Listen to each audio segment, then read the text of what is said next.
Good morning, everyone. It is Dr. Vibe, host and producer of the award-winning Dr. Vibe Show, the home of Epic Conversations.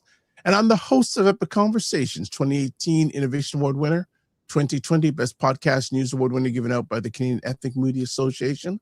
I also co-host and co-produce the only online show in the world for dads, fathers, and male caregivers.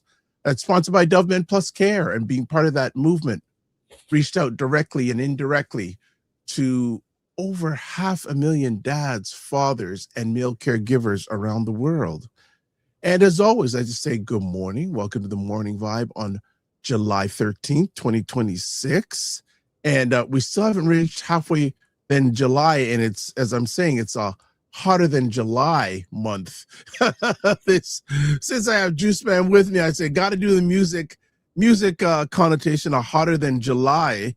And it's the Morning Vibe with myself and Jonathan Juiceman Shaw. What is going on, Jonathan? Well, hey, so seeing as though you say it's hotter than July, we got to say happy birthday, seeing as though that's the track on the album, as well as All I Do, the two big tracks on the Hotter Than July album by Stevie Wonder. You know what I mean? So wonderful. What's been going on in your world? Man, I did a 90th birthday party yesterday. Wow. At the Jamaican Canadian Association here in Toronto. And then my aunt turned 29, but invert. Yes. Yeah. There's a pool party where I was up in Arthur, Ontario for that Saturday. And then Friday, I was in Kensington Market, old stomping grounds. Yeah. Just on Augusta. I was doing a commercial for DoorDash on the Friday, where I'm not actually supposed to tell people that I'm the voice behind those things, but yeah, whatever. Okay. How was the trial? You go downtown more probably in 2 weeks than I do in 6 months. Because see.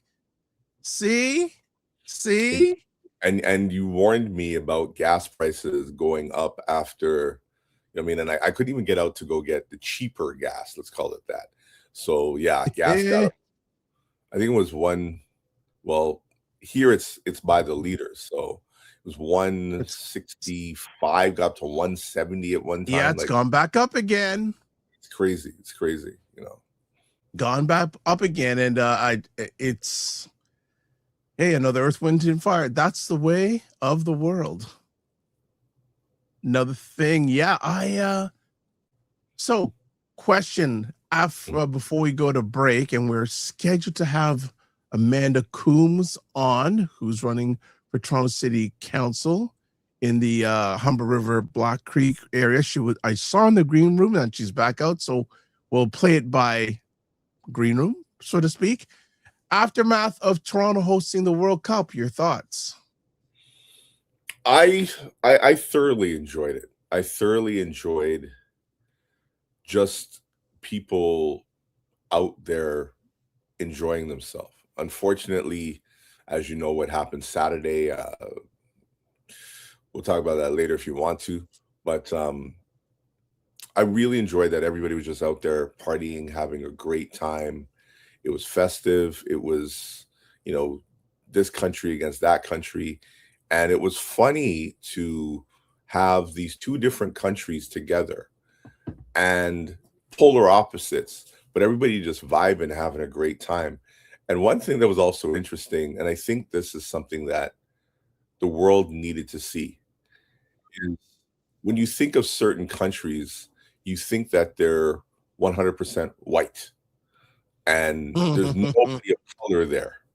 And you're looking at the teams and you're like, whoa, they got so many black players on that team, and not just like players that were born and raised in these countries. Yes, they have dual citizenship based on their parents and stuff like that, but it was really good to see.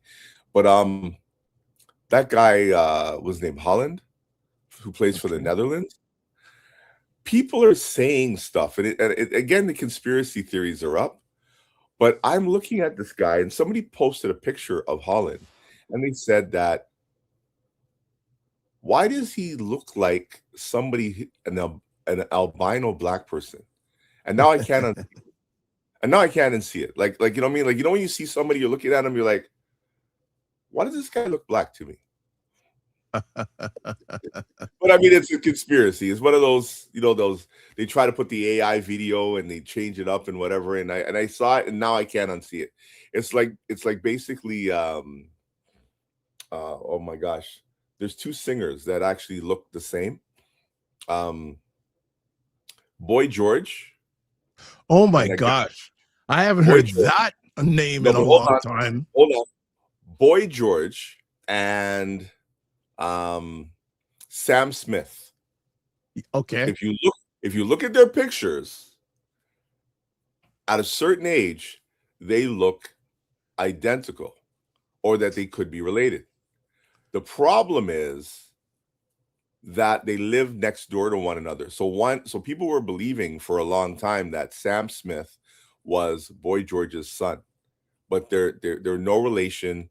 They actually live side by side of each other in England, and they're just, you know, good friends. I would love to hear a record with the two of them. I would be the first one in line. Like, here's my money, take it. But yeah, yeah. Well, and it's interesting. I've been hearing some reports now that economically, it doesn't seem that the World Cup met expectations. FIFA got their money. FIFA got their money like they always do. But a lot of restaurants saying, and hotels said it didn't bring in the money they expected. And one of the reasons why it was, again, it's expensive to get World Cup tickets. So people weren't coming because they, well, if I can't get tickets, I ain't coming to the hotel rooms. I ain't doing any stuff downtown. Forget it. It's just too expensive. I think if you got into the business of trying to do something World Cup-ish, then you lost your shirt. If you were a business that normally caters to soccer and soccer enthusiasts, then you saw a spike in business. Because again, it's like anything else in the world.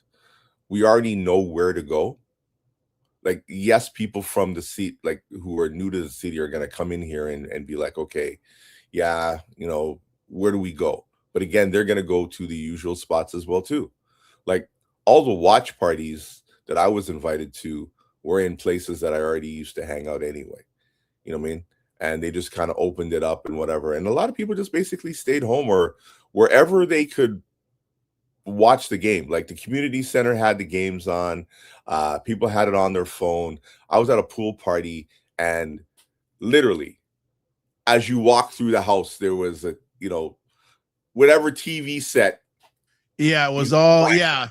What TV set didn't have a game on, right? Or people had the app on their phone. So you had people, you know, who were out at the pool watching it on their phone, and they say, hey, don't splash my phone. You know what I mean? That type of thing. But other than that, it was very much, you know, the usual suspect type places. All right. Well, before we go to break, a few people are already in the mix, as you would say. Ray C. McMillan, and I had the pleasure of meeting him up on Saturday. I was actually asked to MC. I was being a juice man. I was emceeing an event called the Caribbean Investment Showcase.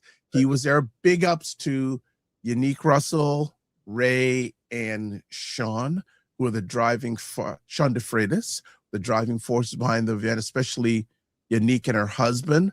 Great event, sold out. I was honored to I actually had the pleasure of introducing Ray McMillan. That was a good, and seeing him in action, real deal. He says, good morning, gentlemen. You have to go in the city, Dr. Vibe. It has opportunity and is one of the greatest cities in North America. Okay, Ray. I will follow your direction. I'll see if I can inch myself in there periodically a little more often.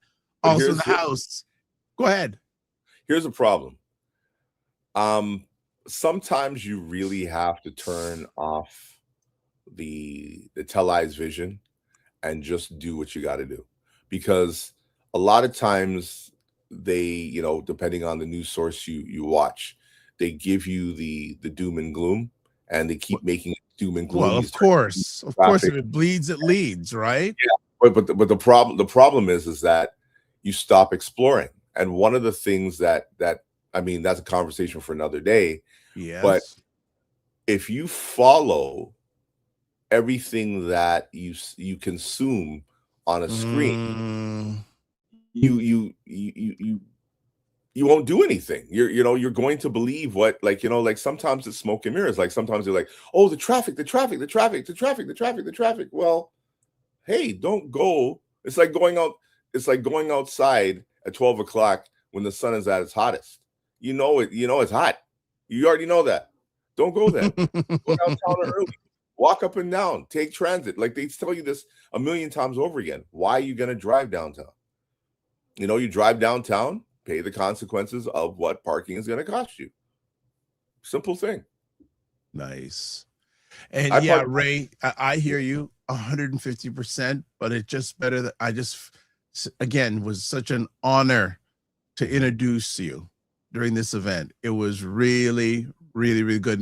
Yeah, really. No, it was. The heart was full when I was doing that, because I felt, and Ray delivered. He was fire. The whole event was fire, and it was sold out. And I know there's going to be another one soon come. All right. Also in the house, another person we know, a lady named Emma Ansa. Emma Ansa, News with Purpose. And actually, FYI, Emma and Dr. Tachi are going to be with us on this Friday's Morning Vibe, talking about the challenges of being a Black woman journalist. Oh, wow. Wow. And it's, again, international conversation. Emma's based here in Canada. Dr. Tatch is based in Fort Lauderdale, Florida, US. That is going to be a fire conversation. Don't miss any of the conversations, but how many times do you have a conversation like that? That's why independent media is so important, because mainstream media don't attack that often. Here's one question for them. Here's one question. When you're on media, how many times does their hair come up in conversation, and how to wear their hair for media? That's a question. That's a question. Well, hopefully you'll be here on Friday. You can drop that, because I know you are fans of both ladies. Mm-hmm. Yes, I am. So get ready for that question, Emma. Get ready for it. All right. We're delayed going because there's so many friends in the house. All right, Ray, the Godfather says, the power of migration, Juiceman, the integration of cultures and geographies. All right. And who else is in the house? C Nurse K. Good morning. Haven't seen you in the comments for a bit, so good to have you. And yes, Emma is looking forward to Friday's conversation. That's going to be good stuff. That's going to be really good.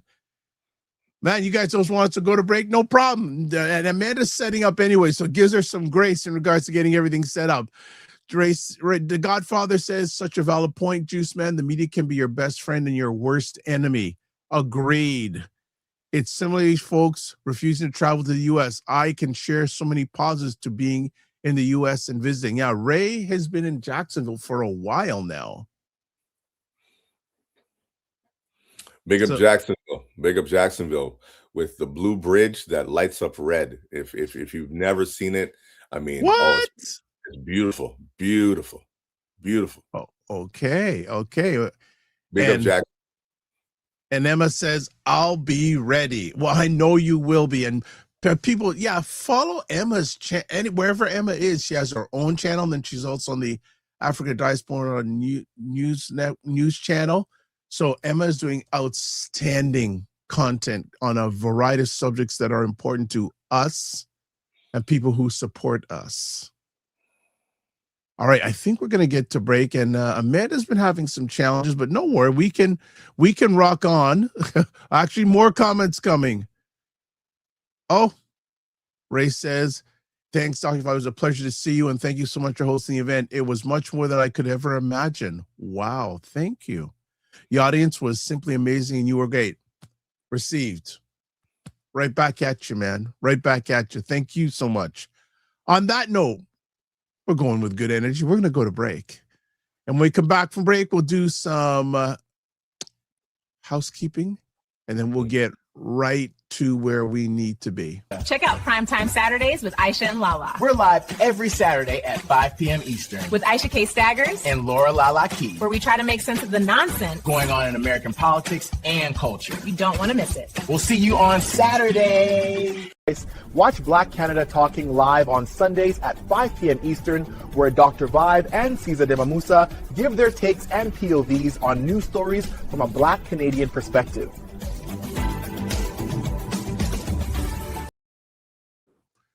All right, we're back on the Morning Vibe with Dr. Vibe and Jonathan Juiceman Shaw. So let's do the housekeeping.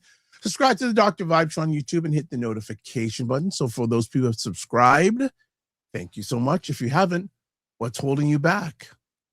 Just asking. That's all you got to do. Subscribe and notification button. Also, like the Dr. Vibe Show on Facebook, LinkedIn, Instagram, TikTok, Blue Sky, and Substack. Join our Discord group. Hold on a second. You okay? Now I am. Clear the throat. Do that mute and clear.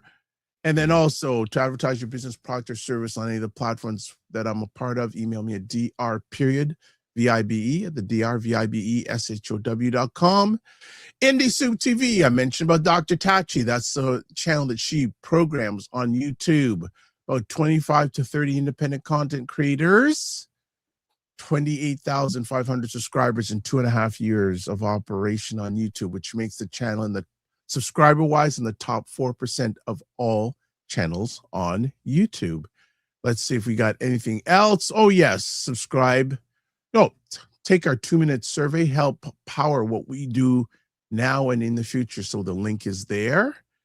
And we'll do one more comment. Yeah, Emma says much good things. All right.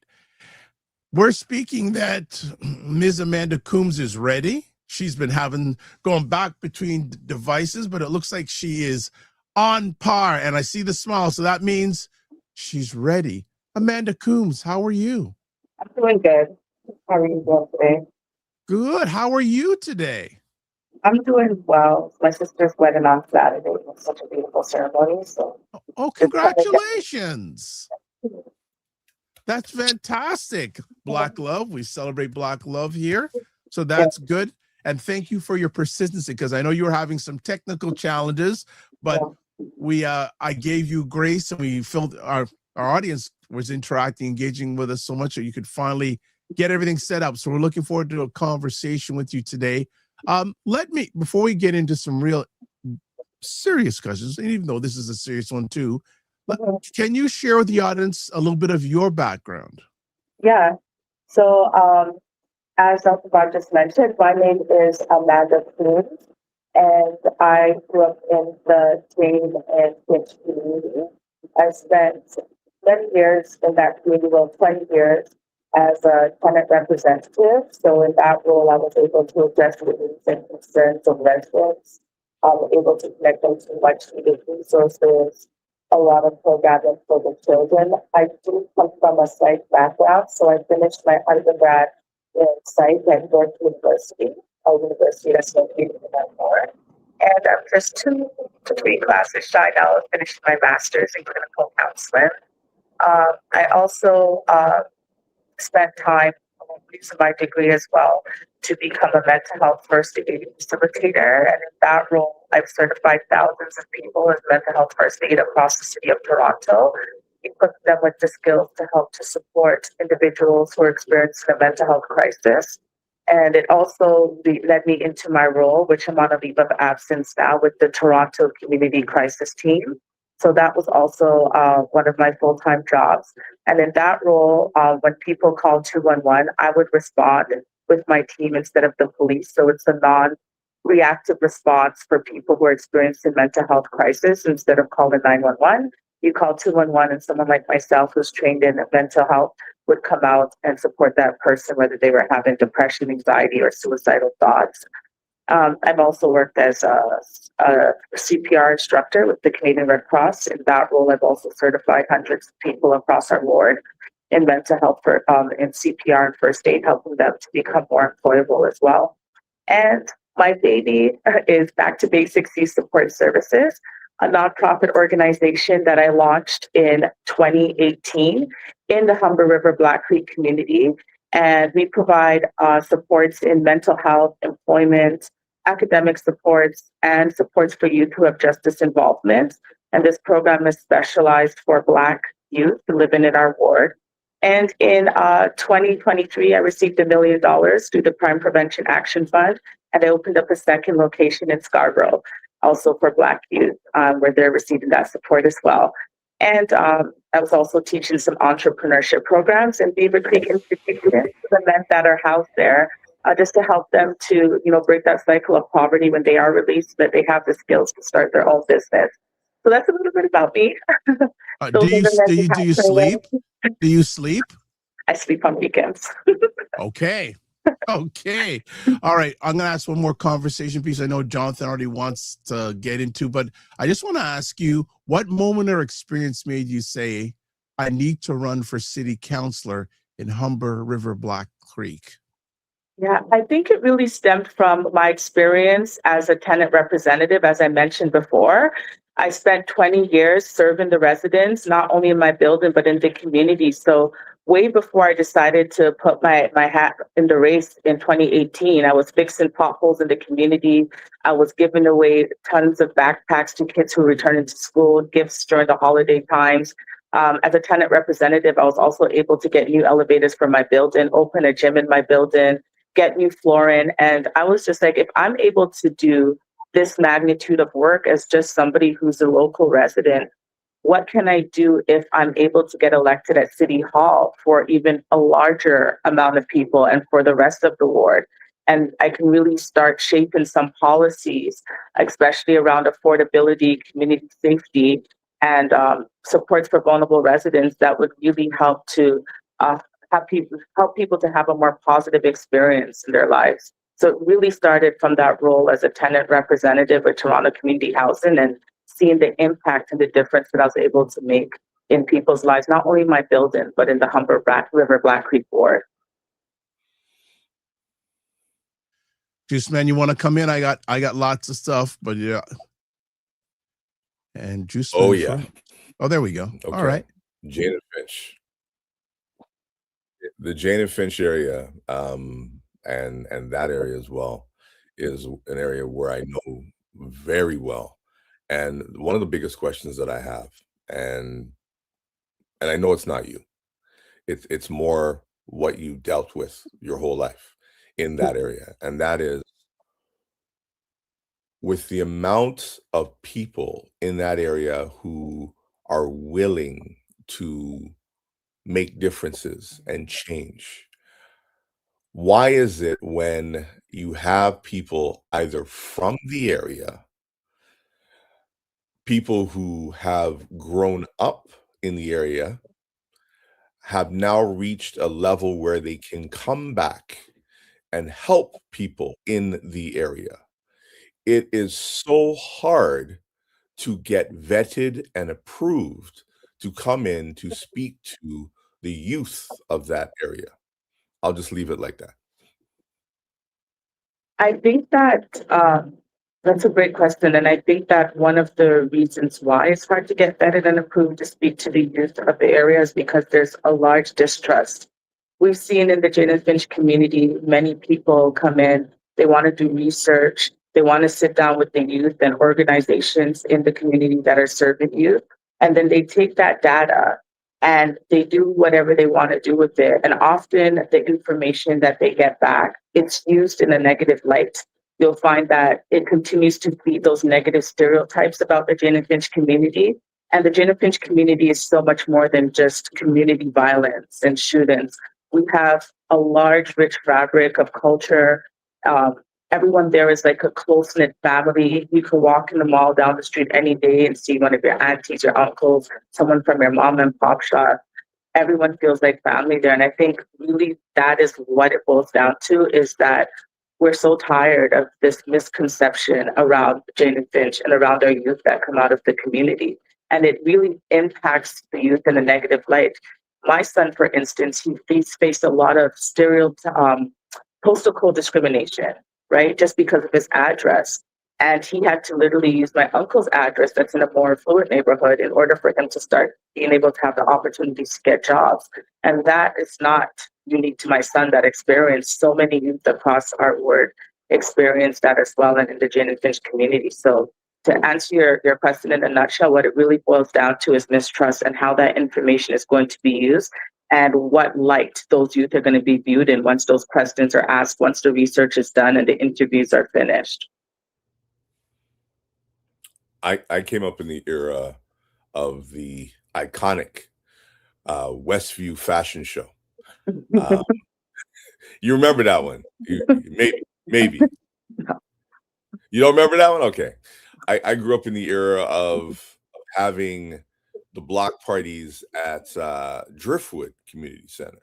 Okay. I remember people wanting to do so many things in that area, whether it be San Romano Way, going down to Sentinel, going, Yorkwoods Community, Yorkwoods Library, all the different things that used to happen in that area. And then all of a sudden it just stopped.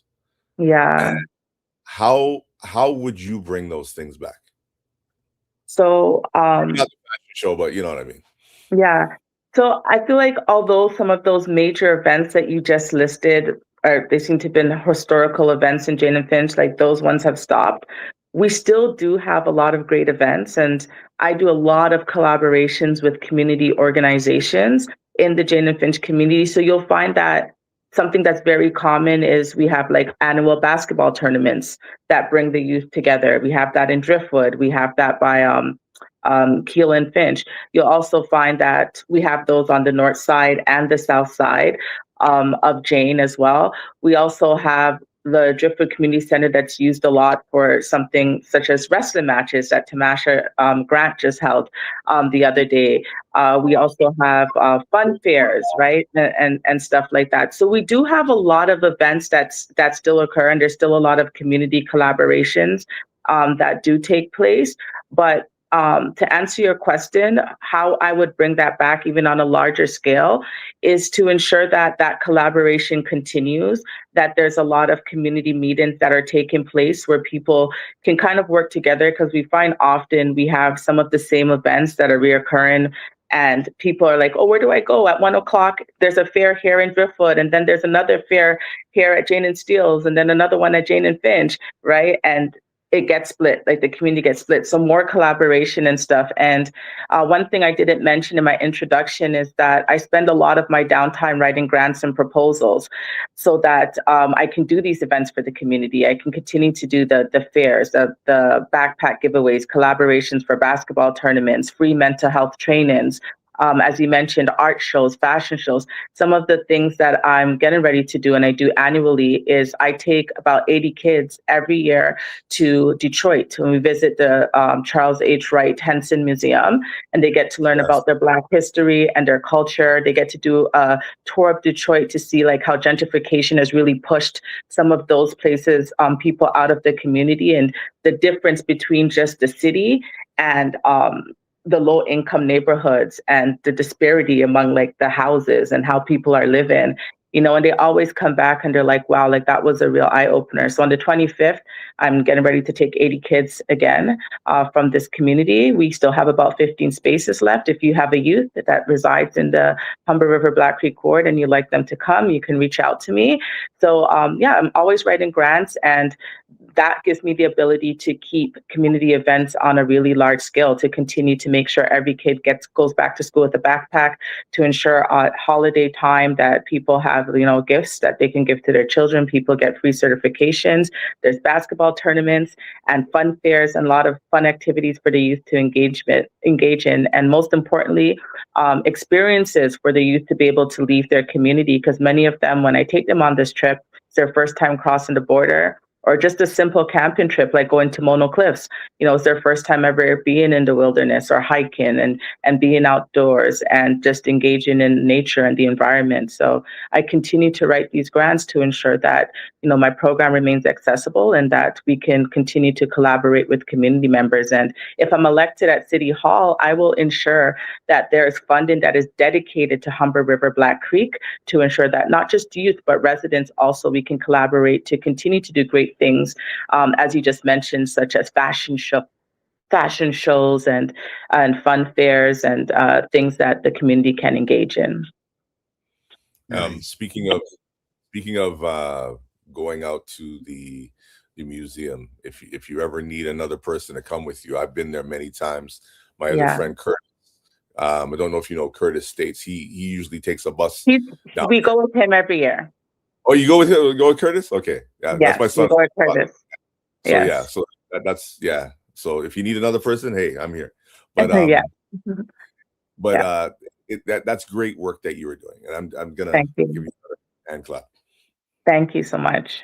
So just do a reset here. We're hanging out with Amanda Coombs, a candidate in the 2026 municipal elections for Toronto City Councillor in the area of Humber River Black Creek.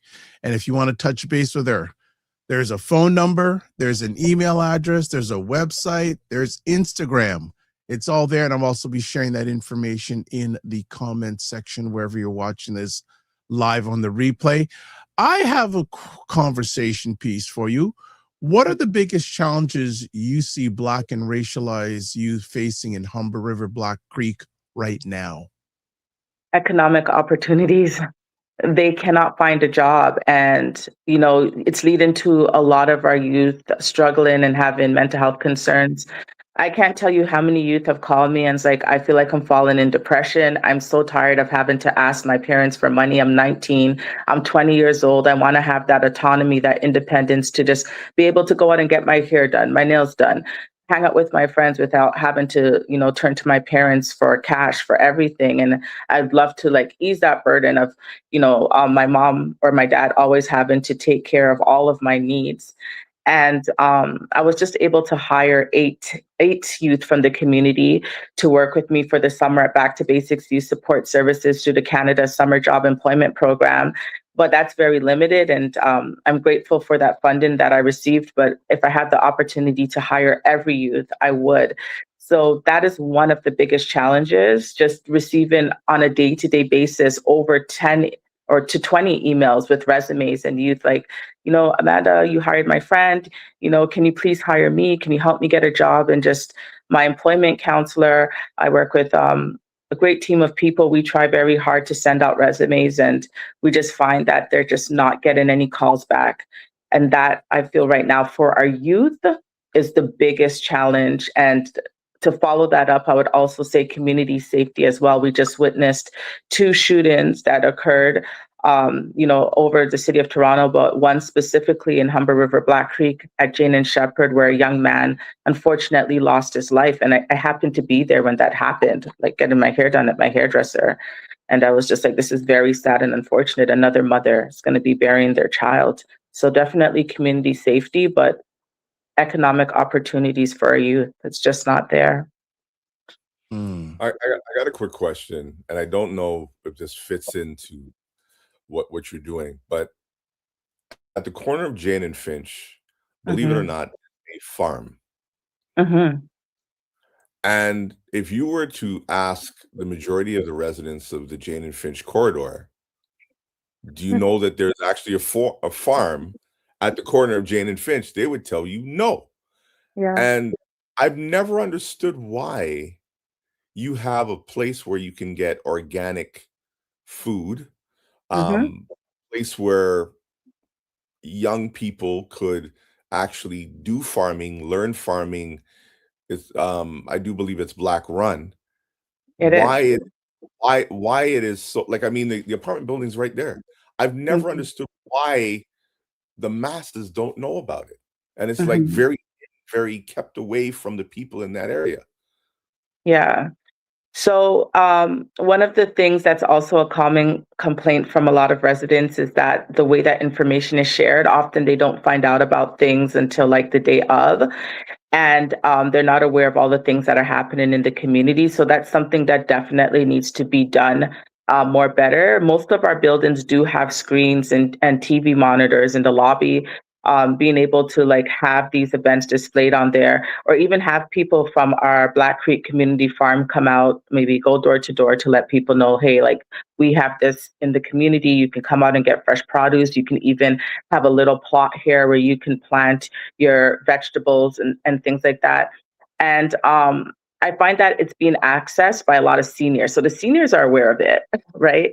When I go out to the farm, I see a lot of seniors with their plots. They're getting their callaloo, their spinach, and their hot peppers and sweet peppers and stuff like that. But one of the things that I've been doing every year is I started a program called Plants to Plate, and it's in partnership with the farm.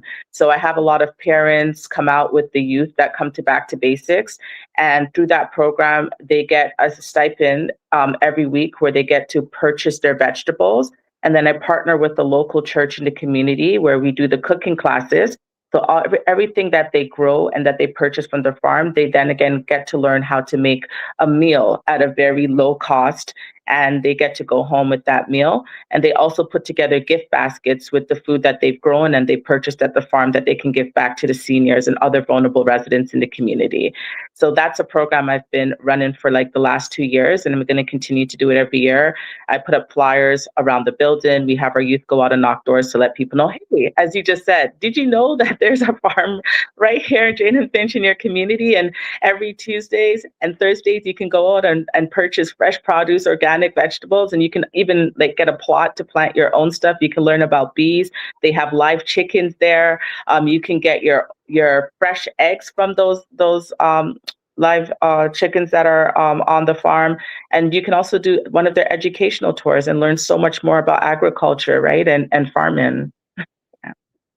So Dr. Vibe, you don't have to go down to Kensington Market no more. No, you don't. You don't have to go to Kensington Market. Hey, Support local. All right. Well, I would certainly love to get in contact with you, man, and go out and check that place out if you have time, because I don't know where you get time. Know you're just like, you find it, but you are on point. So a few things, some comments. All right, we've got okay. Ray says, Godfather, I had the pleasure of hearing Miss Coombs speak last Friday night at First Fridays. Big up to Warren Salmon, 32 years in. She's a platform. That is what the ward needs. Now we need door knockers to assist her on. He also says the journey of winning the ward, her passion and authenticity, I witnessed in person, and that is what our communities need. I've always said the real impact is municipal politics, grassroots impact. And another person here is saying, vote for Amanda Coombs.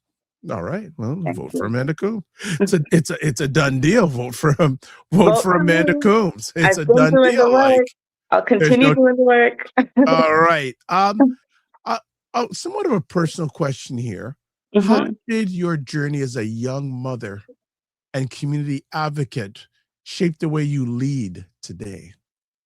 Oh, that's a wonderful question. So it always starts from home, right? And as I mentioned before, one of the reasons why I even started Back to Basics was because, I was a young mother, and I had dropped out of school actually when I was 16. And I made a lot of poor choices, and it led to just some really bad outcomes at a young age. I was homeless for a while. I was in a shelter with my son. And when I was finally able to find support to turn my life around, that was through the mentorship of a local pastor. And I remember him saying, Amanda, it doesn't matter how you start, it's how you finish. And he was like, you have a lot of gifts. You just don't realize them yet. And he's like, I see the way that you speak to people. I see the way that, you help the vulnerable people that come into the church. And he's like, you're a good writer. And I'm like, I don't think so. And he was like, well, how about I give you a simple grant application and, you see if you can get us some computers and some stuff so we can start an after school program. And that was like my first grant application that I wrote, and it was successful. And the church was able to start an after school program, and I was able to lead that through Pastor Smith's mentorship. And then he was like, why don't you start a fitness program? And I was like, really?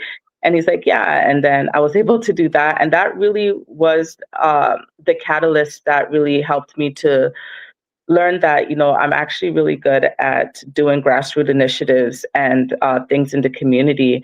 And I was able to return to school. So I went to Emory, and it was a wonderful experience because they had a daycare in the school. So I was able to do my classes and at the same time check on my son in between my classes and on my period breaks. And then through a women's bridging program for like single moms, I was able to get into York University. And I didn't really have a lot of daycare at that time, but my professors, they were amazing. They allowed me to bring my son to a lot of my lectures. And Wow. one memorable moment was in my business class at York University where my group, they're like, well, instead of just having your son sit here in the lecture, why don't we just include him? And, he was probably like, I don't even know, maybe 7 or 8 at the time. And he was able to walk through on our presentation and come on the stage and speak a little bit. And I feel like that was a monumental moment for him, because even up to today, he still speaks about it. So I remember, as a young mom, trying to navigate all the complexities of finding a job, of finding affordable housing, of being able to get back into school, how difficult that was, getting mental health support and sitting down with a white psychiatrist that was telling me the reason I was experiencing a lot of anxiety was because I had in red weave and I was trying to identify with Rihanna. And I was like, no. What? I was like, no, that's not it. I'm really just trying to navigate all these things, and I'm having like panic attacks and stuff because I'm just feeling very overwhelmed. But I do like her music, but I'm not in no way trying to transform, or I'm having a disassociation or out of body experience, or I'm trying to be like Rihanna. So through all of those experiences, I was like, I really need to start a program. This is when I got older, that I would have needed when I was a youth. So culturally sensitive supports from individuals that look like me, that look like the racialized and Black youth that I serve. Academic opportunities for our youth where, they're not afraid to pursue careers, post-secondary careers where Black people are underrepresented. So I partner with York University all the time to have Black men and women come in to speak to our youth that are in fields where you don't see a lot of Black people, and to say, yes, you could be the next pilot. Yes, you can be the next judge. Yes, I'm a chief of medicine. And the youth sit there and they're just in awe. And, these people that are doing these careers, they come back and they provide a lot of mentorship for our youth.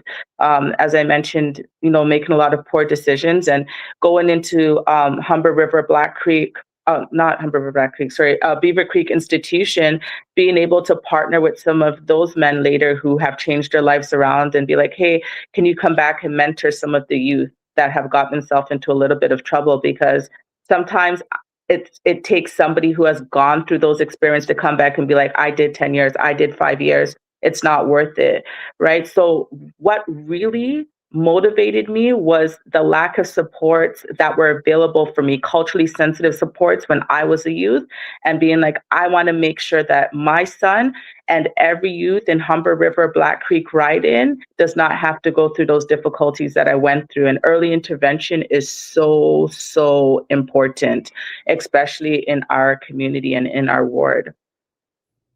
Well, that's kind of what I was touching on at the beginning, where there's a bunch of people who've been through the Jane and Finch corridor who,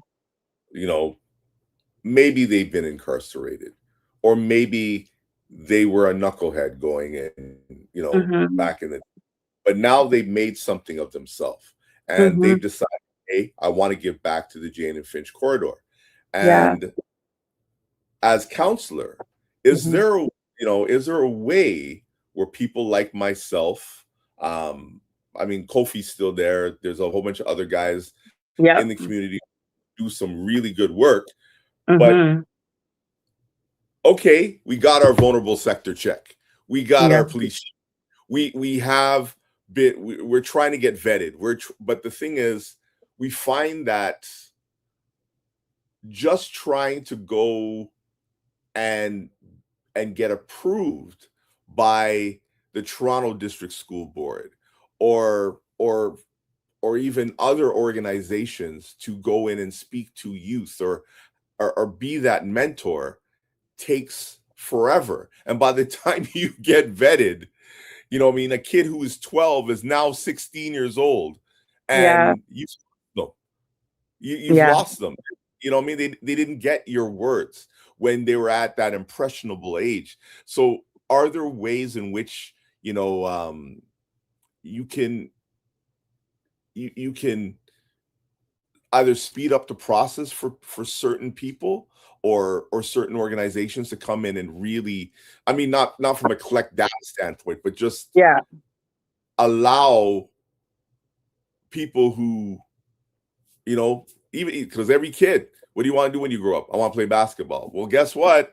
Basketball is your audition for what you're going to do for the rest of your life. Yeah. Right? It's not forever. And there's a bunch of Toronto basketball players and coaches who would give those kids that message, but now you can't just walk into a school and talk to people anymore. You have to be vetted, and that takes forever. So I'm just wondering if there's a way of speeding up that process, because there's a plethora of guys who and women who want to come back into the community or are affiliated with the community and want to just say, hey, I'm an OG. Here's some sense. I'm Unc. Here's some sense. Yeah. So that's a great point. So there, you find there's a lot of red tape when it comes to like things like the Toronto District School Board. You have to be very, very vetted and have your I's dotted and your T's crossed to get in there. And the application process is very long, and it can take sometimes up to 2 to 3 years before you get approved. But Juiceman, what I will say to you is that maybe you're just not speaking to the right people, right? You've mentioned some names. You have Kofi Frimpong, you have Kofi that's out there in Jane and Finch Mall every day selling his cultural items at a very nice price. You have the Black Creek Community Health Center. You have Mothers with Hope. There's so many grassroots community organizations that would love to have you come out and speak. I would love to have you come out and speak to my youth. And I mean, the process would probably only take about 2 to 3 days for you to be able to come out, you know, and pass your knowledge and wisdom down to them. But it's just really with connecting with the right people. Right.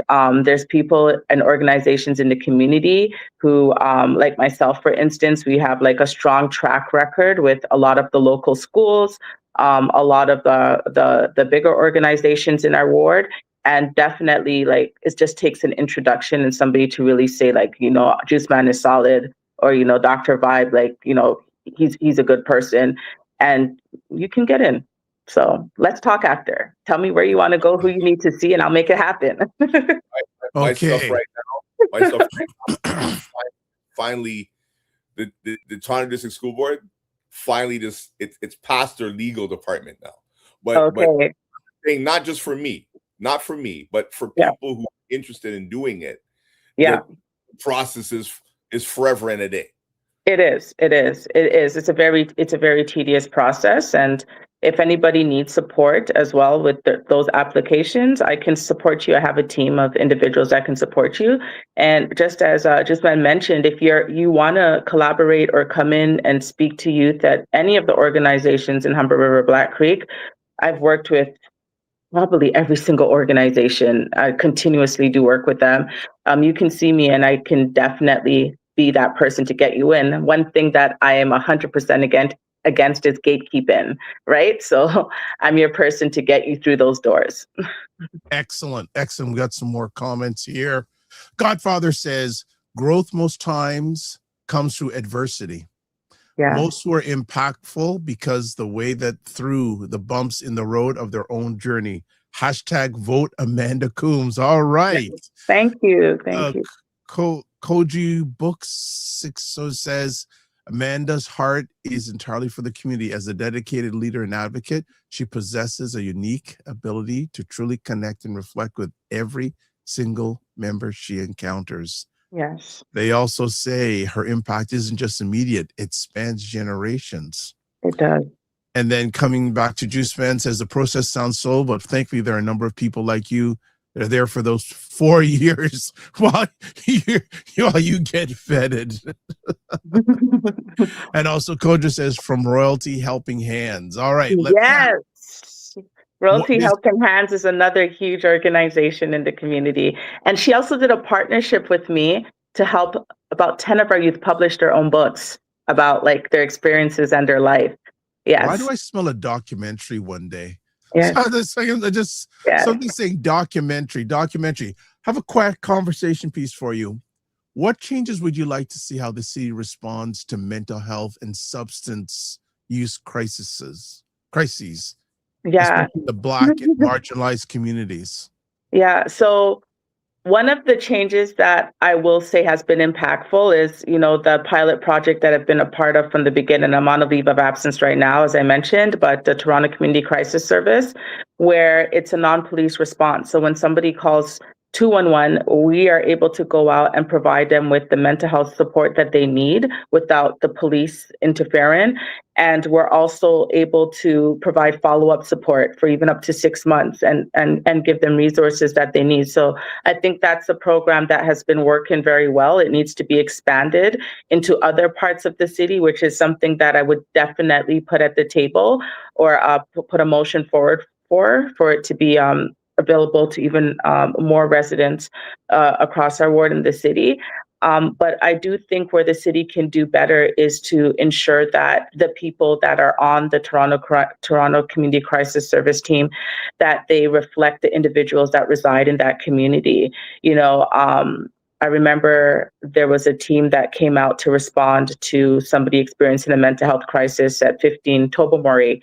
And they were having a very difficult time getting into the building because a few of the residents thought that, they were undercover cops and they were going to come to arrest this individual. And I do believe if the individual on those teams came out and they, reflected the ethnicity of the person and the family that needed that support, that there wouldn't have been so much pushback for them to get through the lobby to get upstairs to support that individual. So one of the things that I definitely would push for is in Humber River Black Creek Ward, communities like Jane and Finch, Jane and Wilson, that the mental health team, our local practitioners, our doctors, that they reflect the people that actually reside in the community, and that they also can identify with many of the experiences that our residents have. We find that it's not that people don't want to reach out to get support from doctors or from mental health care practitioners, but as I mentioned, my experience, when I was living with anxiety and being accused of having some kind of identity crisis, wanting to be like Rihanna because of the color of my weave. Think about how many other people go to the doctor and they get accused of maybe the same thing. There's also the fear of do I tell this doctor, that I'm struggling with depression or that, I'm living with an eating disorder or suicidal thoughts? How is that going to impact my children? Is CAS going to come knocking on my door the next day? Are my kids going to get taken away?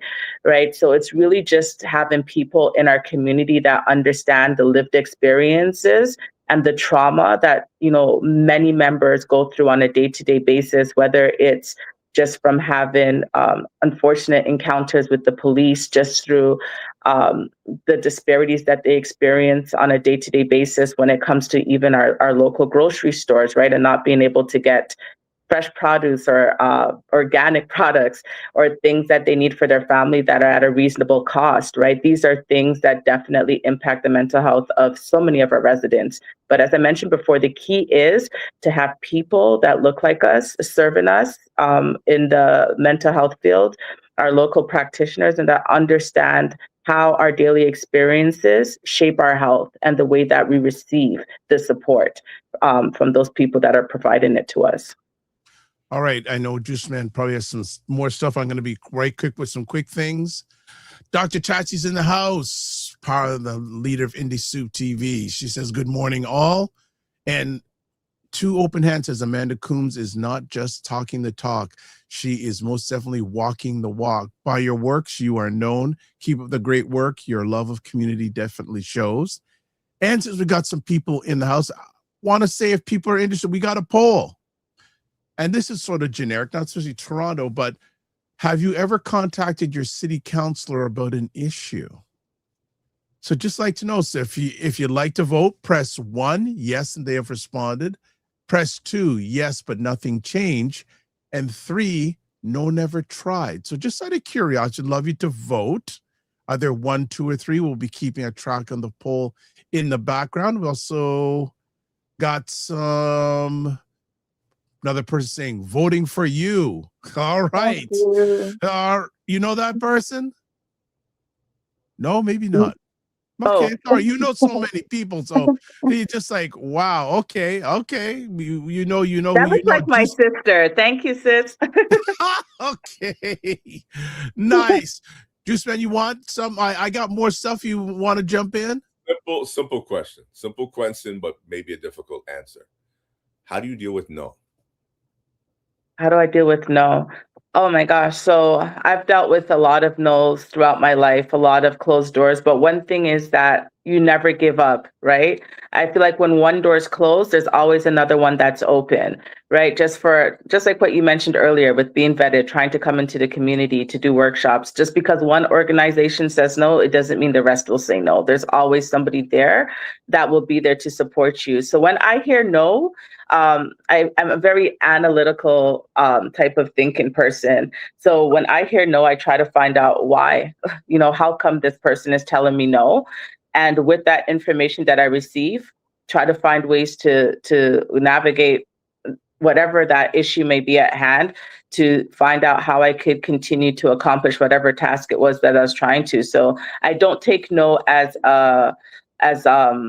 something negative, right? Hence 2018 I ran. I didn't get the votes that I needed. 2022 I ran and I came in third, and that no didn't mean that I can't continue to do the great work that I've been doing in the community. It just means that I just need to push a little bit harder, look back on maybe some of those gaps that I might have missed, and try to encourage people to really come out and vote, because we have the lowest voter turnout in our ward. So a no means maybe just not right now, but maybe in the future. And it's just a way to explore more opportunities to get whatever it was that I was trying to get done. So a no, I don't take no's. I don't take them. I always try to find an alternate solution or a way to get the job done. One way or another, it'll get done. One more. No, take your time, Juice. It's all right. For the man them, let's talk to the man. Let's say the man them are watching the show. And the man them are like, boy, yeah, man, Amanda talks some real truth still, but we not vote, man, because it don't matter who they put in there, not going for them. What do you say to those individuals who, like, literally, those individuals could make you win easily? Yeah. Right?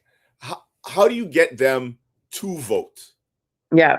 So, and what is your plan this year to get those individuals who are like, nah, man, I'll vote, to finally just register to vote and to vote?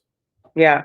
So, you know what? I would say one thing that is different with this time around is that I'm getting less no's and more yeses.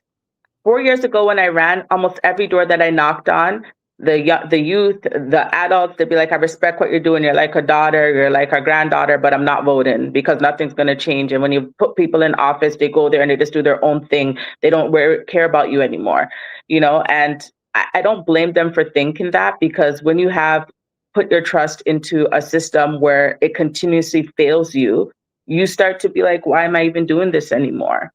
So with a lot of the people that I speak to that say that, especially with like the mandem and the youth, I always say to them, like, what do you have to lose then? Right? if you think I'm going to go to office and nothing is going to get done, and you're already giving your vote to somebody that's been doing this for like the last 40 years, then take a chance on me.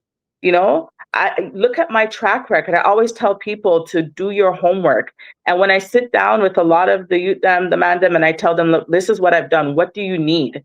Because my phone never turns off. My phone is on 24/7. If I can't do it, I will get the job done. You need a job. What is it that you need? You need help with getting your record cleared. Tell me what you need, and I will get that support for you, whether for you or for your family. And you can ask anyone in the Humber River Black Creek community, Jane and Finch, Jane and Wilson, Keel and Shepherd, Weston Road and Shepherd, all of the areas that our work covers. And they'll tell you one thing with Amanda is if you call her, it could be 1 o'clock, 2 o'clock, 3 o'clock in the morning. And if she doesn't answer her phone, she'll get back to you. But whatever your need is, she's going to make sure that it gets done. So I always tell them, just take a chance on me. What do you have to lose? Have you ever voted before? If they tell me no, okay, right now, you're going to sit down with me and I'm going to call Toronto elections and I'm going to get you registered for your voter's card. So you get it in the mail and it's going to tell you where you go to vote. Not only that, but we already have, I don't want to give away too much, but we have lots of transportation lined up to get our youth out. And as I said, I've been doing this work for a long time. So I know a lot of the community leaders, a lot of the older heads that will talk to the mandem and the younger people to tell them, listen, you got to go out and vote. And they're already on board to go pick them up from their houses and make sure that all of these people that, you know, might have some hesitations, that they're making it to the polling stations on that day and doing advance votes on that day. But I really think there's been a shift because people are starting to realize if I don't vote, then I can't really complain. And if there's not people that look like me in positions of power, then they're not going to cater to what my needs are. If there's not people that have the same lived experience that I have, that understand what it's like to have to choose between buying something that's a necessity for your kid or paying your rent, or having to live in Toronto community housing that's supposed to be affordable housing, but when your kid starts working or you get a good job, you're paying market rent now, so it's no longer affordable, or has to know what it's like to not be able to go to your doctor because you're scared if you disclose the things that are impacting your health, that it's going to affect your job at your workplace or your kids are going to get taken away. You need people that understand that to be in office so that they can advocate for those things for you, because I've been there, I've lived it.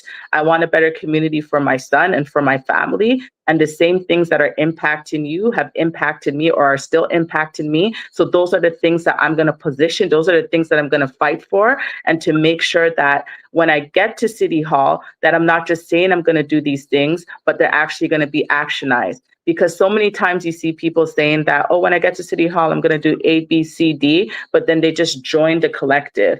And I'm not afraid to be that one person to be like, no, it doesn't matter if 20 people are voting yay, I'm the one person that will vote nay.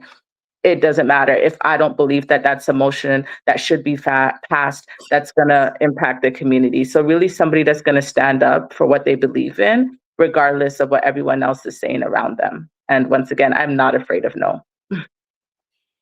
So forget Councillor. Mm-hmm. I'm that guy. I'm that guy. So remember this, okay? Mm-hmm. 8 years from now, Mm-hmm. the Coombs, Mayor, Toronto. Mm-hmm. I put it out there. End of discussion. I receive it. Okay. Amanda, how much more time do you have comfortably have? Because there's a lot of engagement going on in the chat right now. People are loving you. My morning is free. Free. Okay. This is good.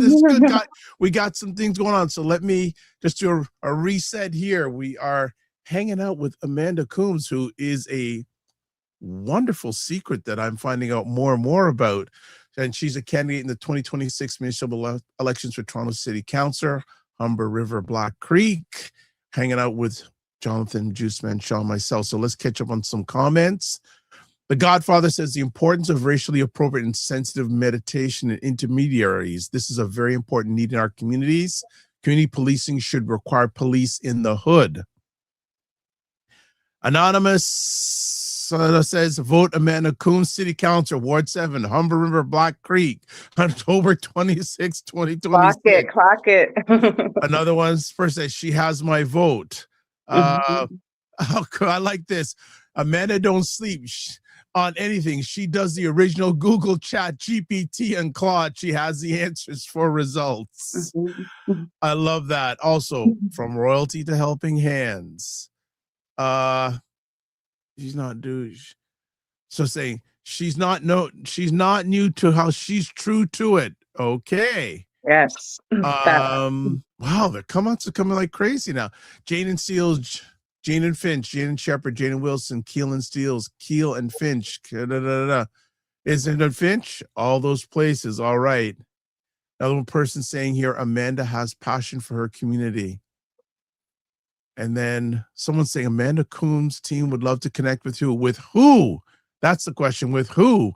Here is an interesting question from our good friend Dr. Tachi in Fort Lauderdale saying, how much of an effect has the political situation, in the U.S. had an effect on local Ontario politics? I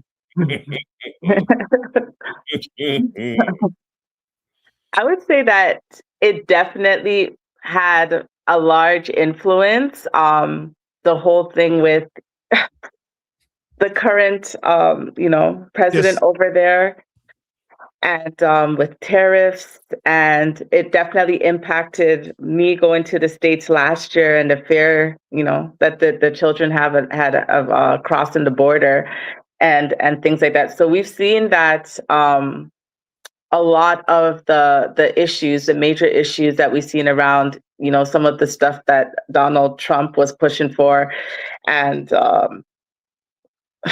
some of the racist ideologies, surrounded that. And we've seen how some politicians kind of have used that kind of same ideologies for certain things that were happening in our community.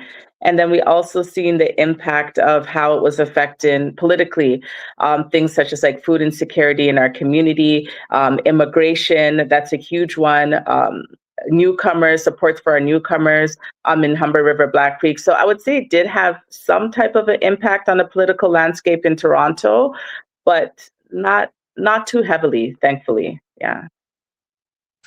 I know Jonathan may want to jump back in, but again, we are doing a poll right now saying, have you ever contacted your city councillor about an issue? So far, 40% say yes, and they've responded. 20% say yes, but nothing changed. And 40% said no, never changed. So if you haven't voted yet, please vote. So it tells a little bit interesting that there are people who have never tried to contact their city councilor. So the poll is still running. We're running in the background. So if you haven't voted, please, we'd love you to vote. Juiceman, you want to continue? Because I always got things to ask. Simple question with regard to, I know there's a lot of things that you can do as a counselor, but what are some of the things that people within the community believe are under your jurisdiction, but they're not? They're either federal or provincial. Oh, God. So some of the things that people have asked me to do, for instance, is like lower the cost of what do you call it? Condo fees. And that's something that I cannot do. There's a lot of condominiums in our ward. We have like Four Winds. We have a few other condominiums in the Grand Ravine area. And that's something I cannot do. I've had a lot of people reach out. I cannot lower condo fees. Those are like provincial issues. Some other things that people have asked me to do as well is to take care of like the classrooms, right? And the concerns around like the teacher ratio to students and the resources that are going out to the school and all of the changes that are being made with the trustees and stuff. Once again, that's something that I can't do. That is a provincial issue. I've had people reach out to me to ask me if I can, speed up their immigration process. I do have like an immigration lawyer that I work really close with. So I have been able to help a lot of people receive their citizenship and stuff like that through helping them to complete their applications in an accurate format. But that's federal. I cannot help your family come here faster from the West Indies or to help their PR application go through any more timely than the regular process. So these are like the top three common questions that I get. Right. So just want to reach out. If anyone does want to contact Amanda, her phone number is there. The email address is there, voteamandacoombs@gmail.com, website, voteamandacoombs.com, Instagram, _Amanda.Coombs. My next conversation piece for you is, what does an equitable Toronto look like to you at the municipal level in regards to housing, policing, transit, and youth opportunities? Housing, policing, transit, youth opportunities. Okay. All right. So in regards to housing, one of the things that we see happening in our ward and in the Jane and Finch community is gentrification. So, once the LRT went up, the prices in our grocery stores, the prices of our rent started to go up as well. We need gentrification to work for us. It's happening. We can't stop it. I've attended so many community meetings, and one of the things that's in place right now is the demolition of the Jane and Finch Mall, right? And then the Yorkgate Mall, and they want to put condos up, and they're making all these promises that, don't worry, like, we're going to ensure that even though the mall is being demolished and it's going to be a condominium, that at least the first floor of that condominium would be first, community would get first dibs so that they can still have their stores. But we know that with gentrification, that it pushes people out of the community and it causes the cost of living to go up. Connections. If you go walk past Connections right now, that's just right by Fir Grove, it's an overgrown field of grass. And I speak to so many of the residents there who have been displaced. Some of them are in Regent Park, some of them are in Scarborough. And not only did they lose their homes, but they lost a sense of identity, their neighbors, their belonging, their community. So we want to ensure that, when condominiums are going up, that there's also affordable housing going up as well. We want to ensure that there's units in these condominiums that are also offered at a low rent base, so that people can also afford to live in them as well.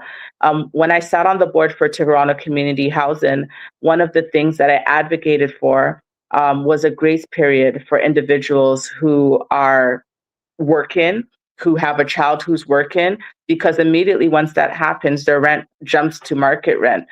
And when I was on the board, I put it forward all the time, like, can we just give a grace period, even like a couple years, so that that money from that new income, they can actually sit down, save that money, and then maybe put it down towards a down payment for a home, right? But when you are in affordable housing and then all of a sudden you get a good job and then it goes to market rent, you lose the ability to be able to save. So we definitely need more affordable housing in order to have a more equitable, Humber River, Black Creek, Ward 7. And we also need larger units. So we find a lot of the family sizes have increased over the years. Many people have 3 to 4 or 3 to 6 kids that are living in 2-bedroom. I met a lady at San Romano Way a couple of weeks ago, and she was like, Amanda, can you please help me? I have a 16-year-old, a 19-year-old, an 18-year-old, and I'm in a 2-bedroom. I gave up my bedroom and I'm in the living room now so that my kids can have some kind of privacy, but I can't afford what they're charging for a 4-bedroom. There's no way I wouldn't be able to survive. So we need more affordable, larger units. There are thousands of people that are waiting on Toronto Community Housing's wait list, other subsidized housing wait lists. And the minimum wait now is like 10 to 15 years, for you to be able to get a unit. So we definitely How long? 10 to 15 years for you to get a unit. Yeah. And there's that niche, that prioritized listing, but the criteria, it's so small. You have to be in an abusive relationship. You have to be a member of the LGBTQ2+ community and experience in some form of harassment or abuse. You have to have a terminal illness, or you have to have witnessed some type of trauma or community violence, and you're not feeling safe anymore. That's the criteria you have to meet in order to get prioritized in housing and to get fast-tracked. And a lot of people don't have a police report and they don't meet that criteria. So they are waiting 10 to 15 years. So we need to have policies in place where when developers come in, we are advocating and speaking up for larger units in these rebuilds and the community housing developments that are going up, but also larger numbers of bedrooms in these apartments. And to really ensure that if we're saying that we are building affordable housing, that there are policies in place to make sure it remains affordable, right? Another thing to make it more equitable as well is that with Connections, I did a walkthrough of that complex, and there were birds flying through people's apartments. There were holes in the hallway. There was holes in the floor, literally jumping over holes to walk, grass growing out of the hallway. And I had to think, like, why did this complex get so deplorable that it had to be torn down completely? There was no way to save or to renovate this unit. It was a complete loss. So we need to ensure that repairs are done timely. We also need to ensure that maintenance is being upkept. Superintendents, building management is being held accountable so that no other family has to be displaced. So we need affordable housing, we need timely repairs, and we need accountability. That's what matters when it comes to housing. When it comes to policing, so we find that there's a mistrust in the community when it comes to police officers.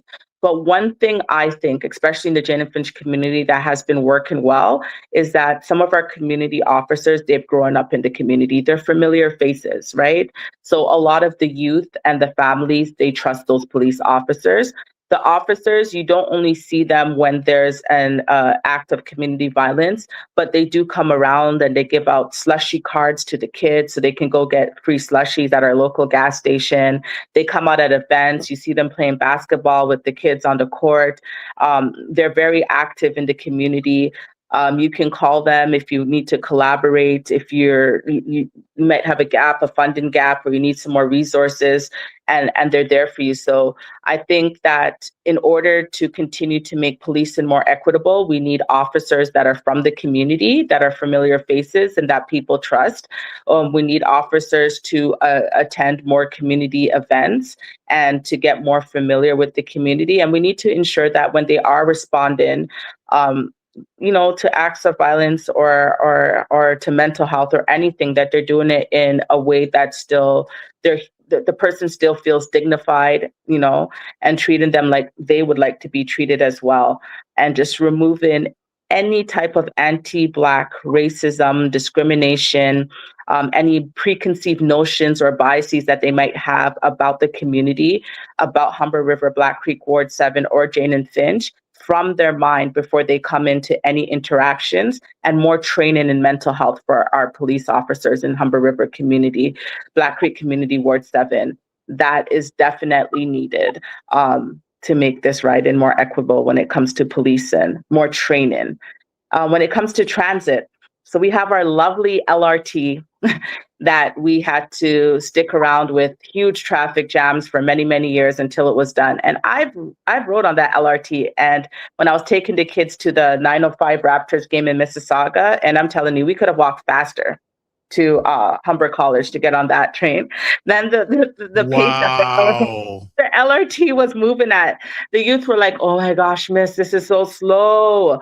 Like, why do we take this way?" So there is a disparity in between the speed of the LRT in our community in comparison to the rate of how fast the LRT moves in other communities, which is something that I think needs to be looked into as well.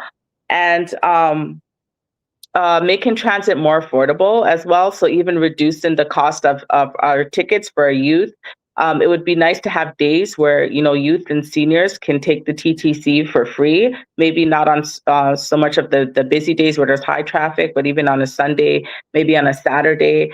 But definitely looking into why the LRT is so slow, why people are complaining, why they don't want to use it, and why is it more faster in other neighborhoods, and ensuring that the cost for our Presto tickets, Presto cards, that they remain affordable and low so that people can get through the days that they need.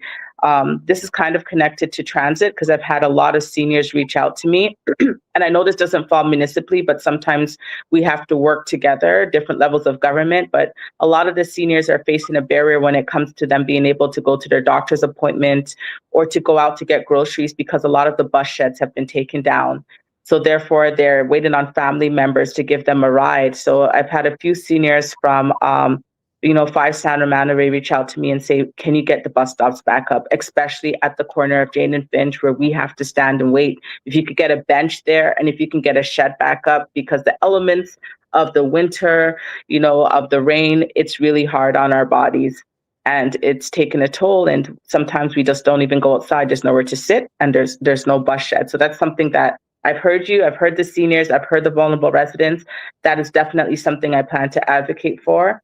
And in terms of our youth, the last but not least, because they have a special place in my heart, that's why I started Back to Basics Youth Support Services. We need more jobs for our youth. So I'm appealing to any organization, any company that might be listening right now. If you're doing hiring, please reach out to me. Like the youth from our community, they're amazing. The 8 youth that I just hired, many of them have faced, postal code discrimination. They haven't been able to get a job, but I was so happy to give them a second chance. And a lot of the youth that I hired, they were young Black males. And when one of the youth I met when I was walking outside of Yorkgate Mall, and I gave him a flyer. He was 18 years old, and I said, "Are you going to vote?" And he's like, "Maybe. What I really need right now is a job." And he's like, I got myself in a little bit of trouble, but thank God, that charge was dropped. And now I'm just looking for a second chance to be able to, prove myself and to, make right decisions. And I'm like, "Are you serious?" He's like, "Yes." I'm like, "Okay, then show up tomorrow and let me give you an interview."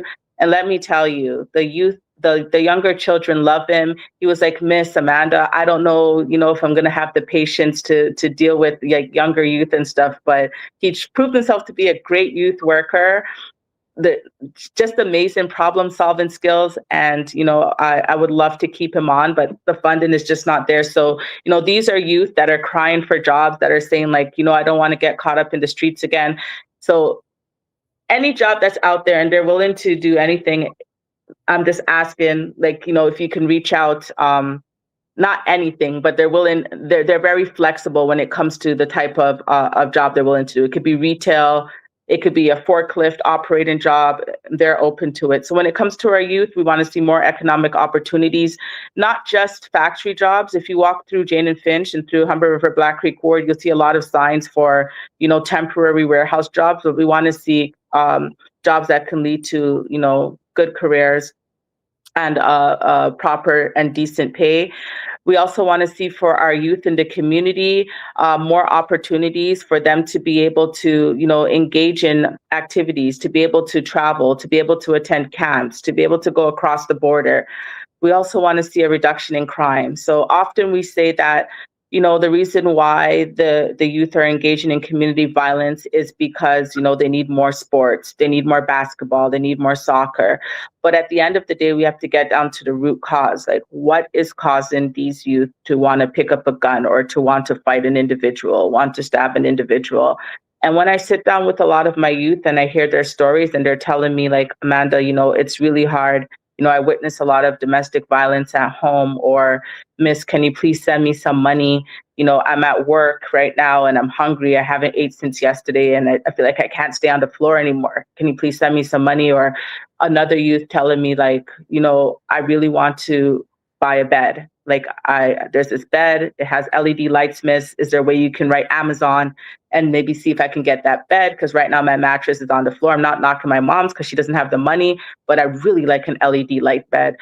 So these are the things that I hear on a day-to-day basis. And we just need to make sure that there's more resources for youth so they don't feel like they have to go out and engage, in these activities in order to try to get some money to support mom at home or to support their dad or their younger siblings. We do need more opportunities for them, because when I sit down with my youth and they're telling me these things, I see how it's not only impacting their life on a day-to-day basis, but how it's impacting their mental health, right? And that's a big thing that we provide at Back to Basics is free mental health counseling through other Black organizations who are therapists, who are counselors, and who are doing that work with people that look like them from their community. These are the things that our youth really need to thrive. A recent project that I did was we did a renovation to one of our spaces. So we turned it into a barber shop and a salon and a nail booth, so people from the community can come and get their hair done at a reasonable cost by our youth. So it helps to build their entrepreneurship skills, and they also get to earn income at the same time doing what they love and what they're really good at. So we have Tanae, who is our local barber, and she cuts hair at a very low rate. She'll do your eyebrows for $3. She does her fades for about $8, a full haircut for about $15. And we have Prisca, one of our youth, who does hair braiding, under $100, whatever style that you want, whatever length, under $100. And then we have Joanne, our youth that specializes in doing nails, under $20. So please come out and support our youth. The other day I was at James Cardinal McGuigan, and I was doing a presentation. One of the youth told me that she does hair, but her parents are complaining about the traffic coming in the house. So if you're one of those kids and your parents are telling you, stop bringing strange people in the house and doing hair in my living room, doing hair in my kitchen, I don't want it anymore, you can come and use our styling chairs, our hair products, and everything for free. Anytime from 11 a.m. to 6 p.m., the space is there for you. So if you're one of those youth and you need a space to get your hair done and to make your money, you can come out to Back to Basics Youth Support Services. So that's kind of Wow. a bit. Wow. Yeah. Wow. Yeah. Let me just get some more comments here. Two Open Hand says, a great empowered person who is always empowering the community. Hashtag vote Amanda Coombs. Thank you. Anonymous says, thank you everyone for listening and attending. Amanda Coombs appreciates your support. Please share campaign information with the loved ones in Ward 7. Yeah. Godfather says, listening to Amanda speak, particularly around housing and gentrification, the platform is solid. And that's coming from a man who knows. How can the community help you get you to say, well, I'll get to that because we didn't finish it. She's got time, but I'm glad she took a glass of water. Someone's saying, I'm not saying to saturate, it still happens in Ward 7. I experienced this with my sons as a single mom in my last apartment in Ward 7 for 3 years. They were doing illegal things and refusing pest control and maintenance. Yep. Yeah. Yeah. And then someone said, someone asked here saying, I thought these laws were against slumlords. So what's going on with that? So the thing is, and you probably seen this a lot in the news the other day, that a lot of the laws that are supposed to protect tenants, they're working to protect the landlords, right? And a lot of times people think that their only right for civic engagement is just voting, but way before the polls, you can come together with your neighbors, with your residents, with the people at the building, go to the tenant and landlord board and put forth petitions to say that, you know what, our building has been dealing with a pest issue, with a rodent issue. We're not going to tolerate this anymore. Contact your local news station, your local newspaper, get that information out there to let them know. So for instance, a lot of you have seen that pothole video online, and shout out to all the people that I meet on a day-to-day basis that have been talking about the video and sharing my platform points and things based on that. But that building, San Romanoway, 25 San Romanoway, they were dealing with that pothole since March. People were complaining, oh, my car's getting damaged, my tires are getting damaged, my shocks, and Greenwind Property Management didn't want to do anything about it. That pothole continued to get larger and larger and larger and larger. And, I know that it's on private property. Yes, I'm responsible for the city streets, not for driveways, for private building. For all of you that are contacting me online, I'm quite aware of that. But if a resident reaches out and tells me, Amanda, can you please help us with this issue? I'm not going to say it's a federal issue or a provincial issue. No, I'm going to try to find a way to get it done. So I partnered with Sanchez, Ontario. That's a company that goes around and fix potholes around the city of Ontario. City of Toronto, and I was able to get that through the advocacy of that video. And I had put on the time on my timeline that we were coming out to fix it the next day. When we showed up in the morning, the building fixed it overnight.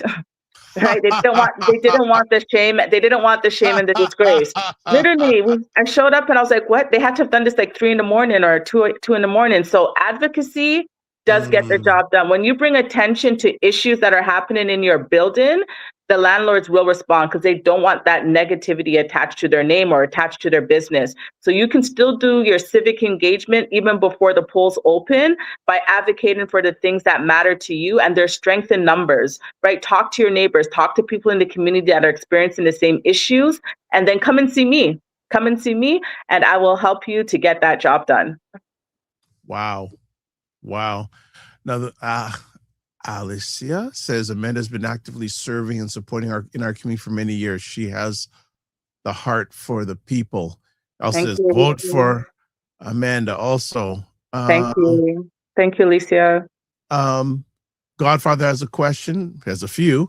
I know self-care is like a new catchphrase, but how do you manage your own inner peace while being the go-to person for many of the community's needs on a constant, ongoing basis? Yeah. So I think it really boils down to doing what you love. And this is something that I tell my youth too. I'm like, don't just do it for the money. The money is important, but you also want to do something that you're passionate about, because then it won't be like, oh, I got to get up to go to work, or, I wish I didn't have to do this job anymore. But for me, this is like who I am. It's in my DNA. It's a part of me. So it never feels like work. But the way that I actually balance, and plus I have my background is in mental health, right? Clinical counseling. So I have a lot of strategies and things that I do for self-care. So for me, I love spending time in nature. So on the weekends when I have some downtime, I love going for like scenic drives. Up north, I'll go out to a farm, spend some time just being around some of the animals, being around nature, and then spending time with my friends. Like we'll go out and do karaoke, or we'll just like sit down in a park, have a barbecue, and we'll just vibe. Right? I have like really, really good support from my family, from local community organizations. Some of them that were online, Open Hands that does great mental health support, Royalty Hands, book publishing company, Alicia Rowe, Mothers with Hope. So I just really connect myself to like-minded people, and I can't do what I do without the support of my team, my volunteers. So I have really great people holding my hand up, right? And if they weren't holding my hand up, on many days my hand would fall, but they're there and they're pushing me. And I'm only as great as the leaders that, shoulders I stand on, and the people that continue to support me on a day-to-day basis. So I always take time to wind down. When I come in, I'll soak my feet, put on a Netflix film, and I'll just chill out. And I always make time for my youth. So, they re-energize me and regenerate me. So before I go out campaigning, I usually will stop by Back to Basics and like, Miss, you haven't been here for a week. You haven't been here for a couple of days. And I, get their hugs, get their support. And they help to re-energize me. So really spending time for self-care, what that looks like for me is spending time in nature, going for walks, spending time with loved ones, and just being around my youth. I love my youth. Being around them, that really, builds me up, and being around my family as well. So like my son, one of my biggest supporters, he's busy, he works a lot, and he's in school, but he also keeps me motivated and pushes me as well to just keep going, don't stop. All right. Anonymous says Amanda has recently been driving around the ward reporting broken street lights, which are a safety hazard to the community. Yes. Another person here advocating for Amanda. Another person here, great topic. Good morning. Yeah, well, we got a good. Jen also says, I agree. Self-care is essential to decreasing health issues. It is. Absolutely. Juiceman, you've been marinating for the last few moments. Anything you want to chat about? I got a few more things. I could keep Amanda on all day, but I feel honored because we're getting a slice, because it seems that we got to the front of the line for a few moments. Yeah. And Juiceman, there's some big lot of community organizations online right now as well. So you guys, he needs to get in. He needs to do some workshops. Reach out. Yeah. Okay. Listen, I don't mind volunteering, and I don't mind collecting money as well too, because I don't even have a full-time job yet. But that's a whole other conversation. With regard to you though, there's one thing that that bothers me. And it's I don't know if it's something you can fix, but you talked about gentrification, and I've seen it. And you mentioned an area of town that I know very well, and that is the Regent Park area. And 15 Bell Shaw Place is where my grandma lived. And then she moved over to 700 Dundas. And now 700 Dundas is 698 Dundas that has a condo in front of it. And if you're from the Regent Park area, Shumack area, you will drive through Regent Park not even recognizing that you're in Regent Park anymore. And all those people are displaced. That's one situation. If you're on Islington Avenue, right by, let's call it, what's that place called again? Bergamot. There were the condos along the area that took 28 years for them to replace due to asbestos. And it took them 28 years to put it there, and they look exactly like the ones that were there before. Haven't really thought of it. Dawes Road, they got fined $1 million. And I'm saying to myself, okay, it took 30 years to do that for one area to do. We have the Jane and Finch corridor. We have all these different things that, as you said, are somewhat being gentrified. But there are people like yourself and others who are working in the community on a daily basis. Why isn't there, and we've seen it happen in other places in the world, where the history of the people who have helped Jane and Finch become what it is in a positive light are not highlighted with either a park, a plaque, or a walk of fame? Question. I don't know if that's something that comes under your jurisdiction, but I'm just saying there's nothing there right now. Or maybe there is, I just don't know. No. So that is so true. So we find that a lot of the new developments or the streets, for instance, they're named after city councillors, right? Or they're named off of politicians. But, you know, you just brought up something really great, Juiceman. And once elected to City Hall, that is definitely something that I'm going to advocate for. We have great community leaders, people like Butterfly, you know, that's doing a lot of work around social justice. Anna K. Brown, that does a lot of work around social justice. People who have really helped to transform, you know, some of the issues that have been impacting the community in a negative way that I feel would really deserve to have their name highlighted. I think we should have parks, we should have developments, parts of our streets, buildings that are going up named after a lot of the community leaders, reflecting the hard work that they've done in the community. And that's something that I definitely would put forward, and something that I probably will try to put forward even now, even before I got elected. And thank you for bringing that up, because that's something that actually has not crossed my mind yet, like recognition for those who have paved the way for us in the community around, you know, stopping gentrification, around policing, housing, youth supports, food insecurity. I really do feel that they do deserve some type of recognition, historical, long-standing recognition within the community. People like Mr. LaRose, Mr. Jane and Finch. Yeah.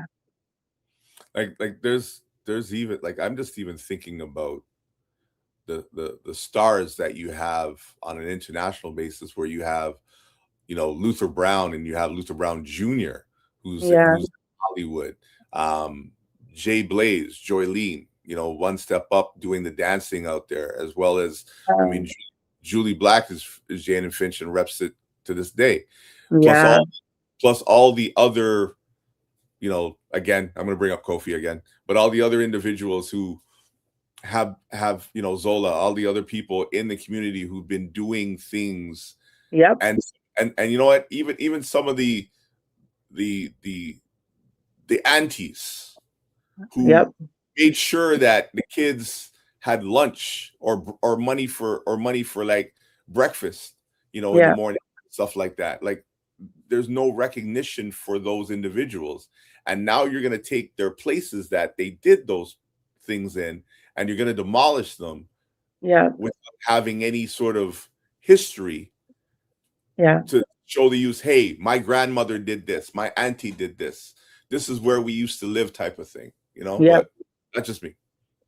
No, I agree with you 100%. And one of the things that I am fighting for is to stop the demolition of Jane and Finch Mall. Like, we need to preserve that. That's history. That's a community staple. That's a meeting space for so many people. Our mom and pop shops are there. This is where we come out, we gather, we support, we have our conversations, we strategize. So we really need that mall to stay in place. But that would fall underneath me, Juiceman. So one of the things that, as I said, I'll start advocating for now is, like, why not have a walk of fame? Why not have our own stars, on the street to recognize, like, some of our community leaders, like Kofi and some of the names that you just mentioned?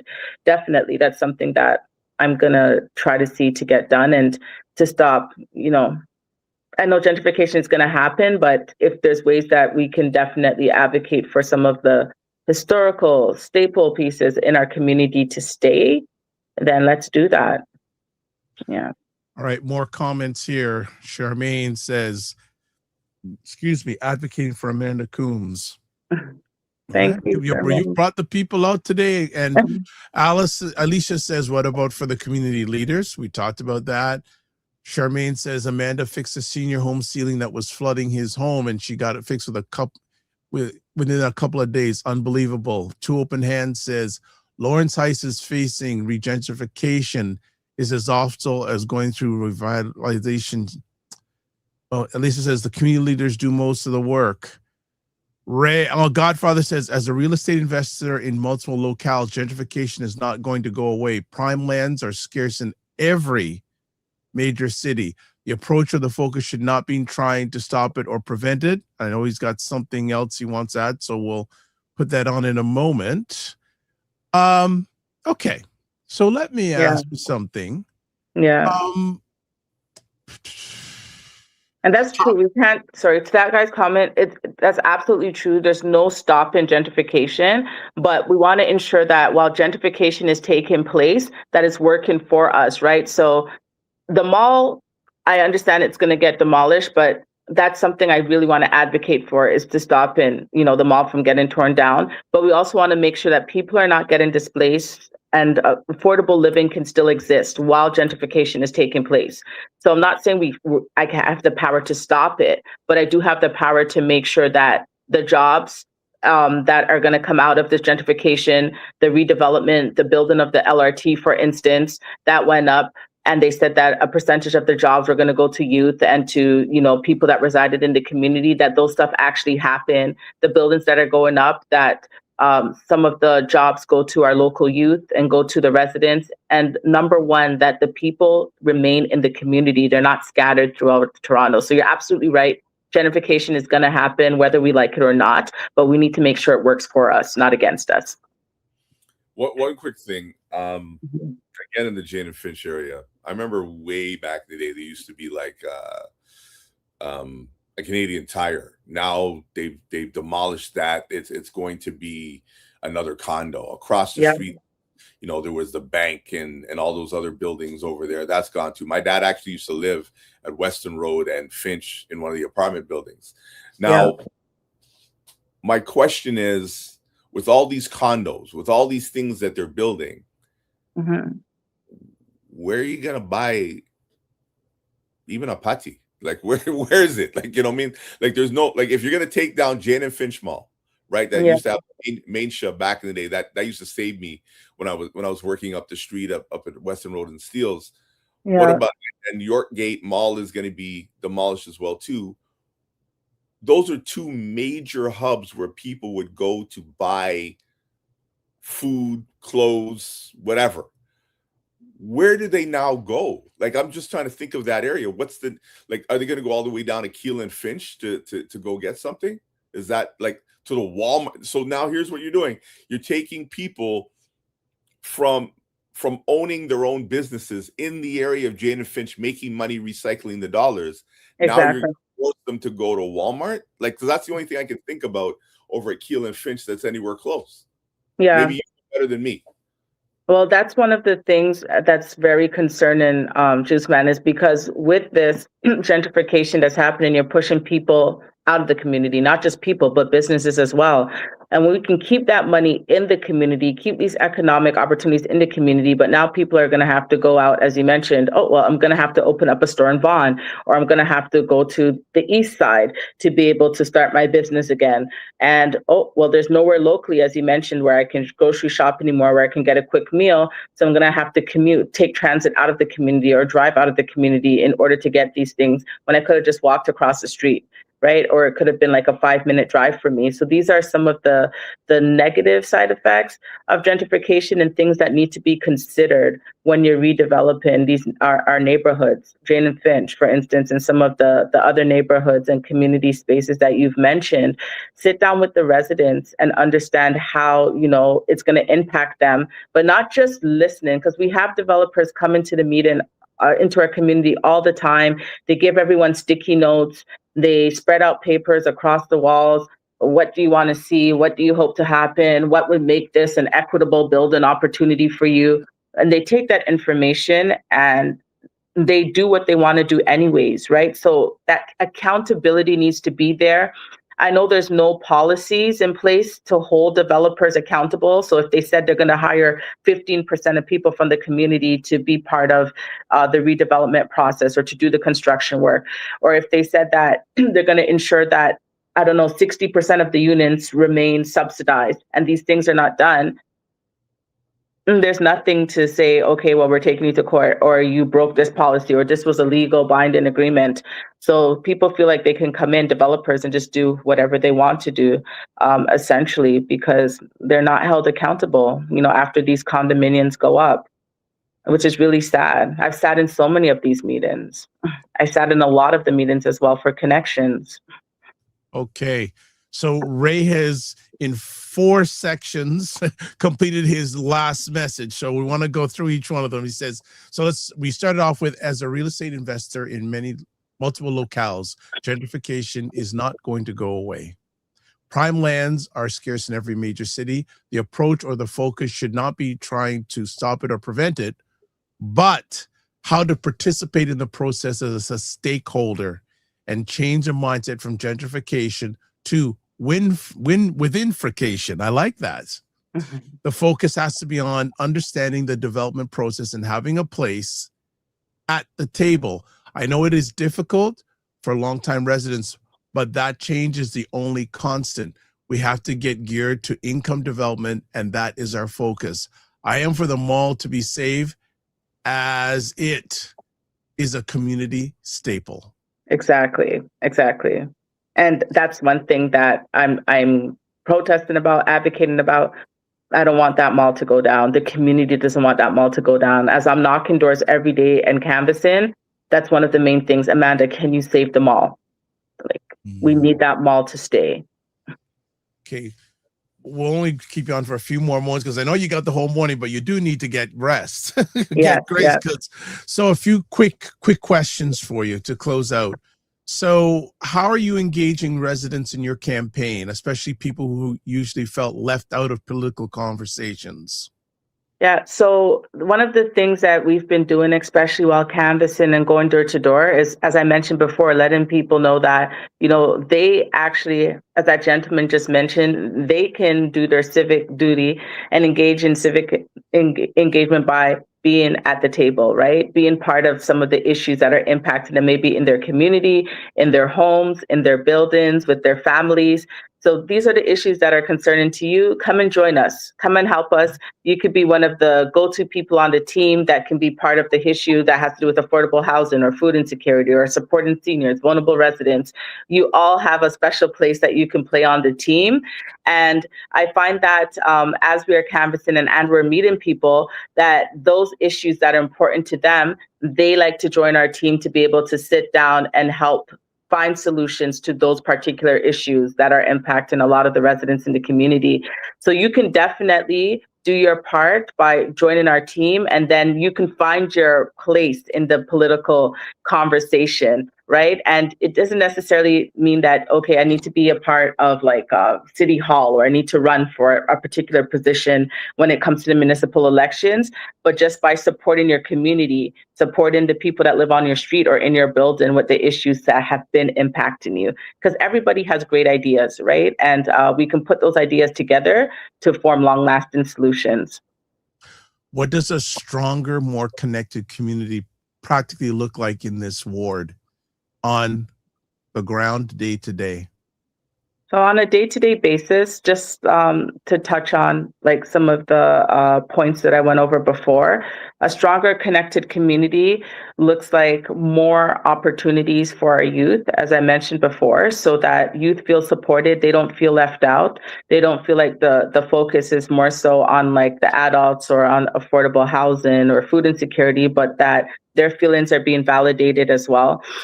There's more, economic opportunities for them. There's more supports for them around being able to find careers. Academic supports with youth who have justice system involvement, so they don't feel like they no longer have a chance to change their life because, there's an X on their name. More community collaboration, so more organizations working together to get the job done.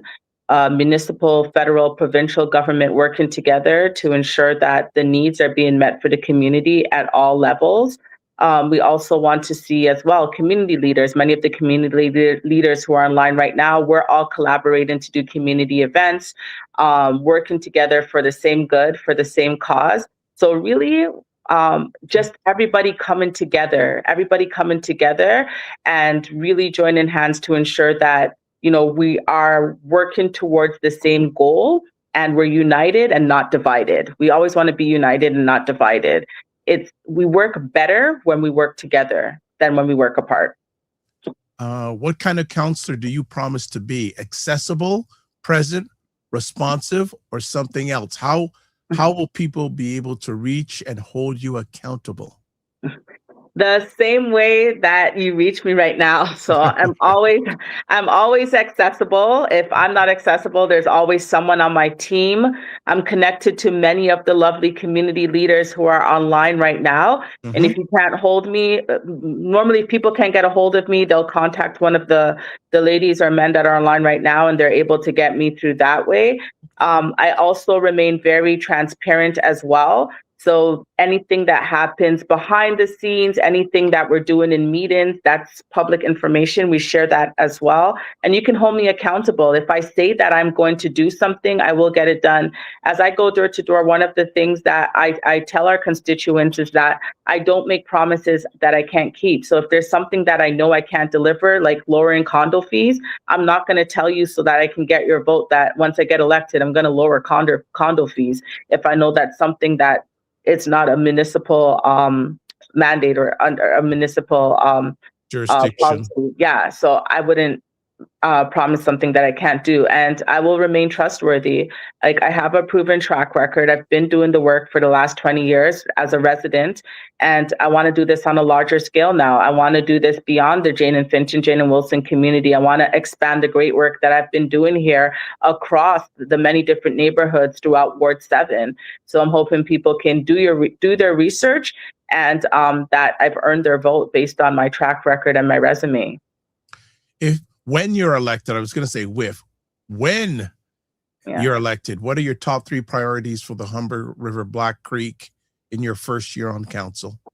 So my first year on council, my top priority is definitely affordability in Humber River Black Creek community, Ward 7. We want to ensure, that there's affordable housing for people.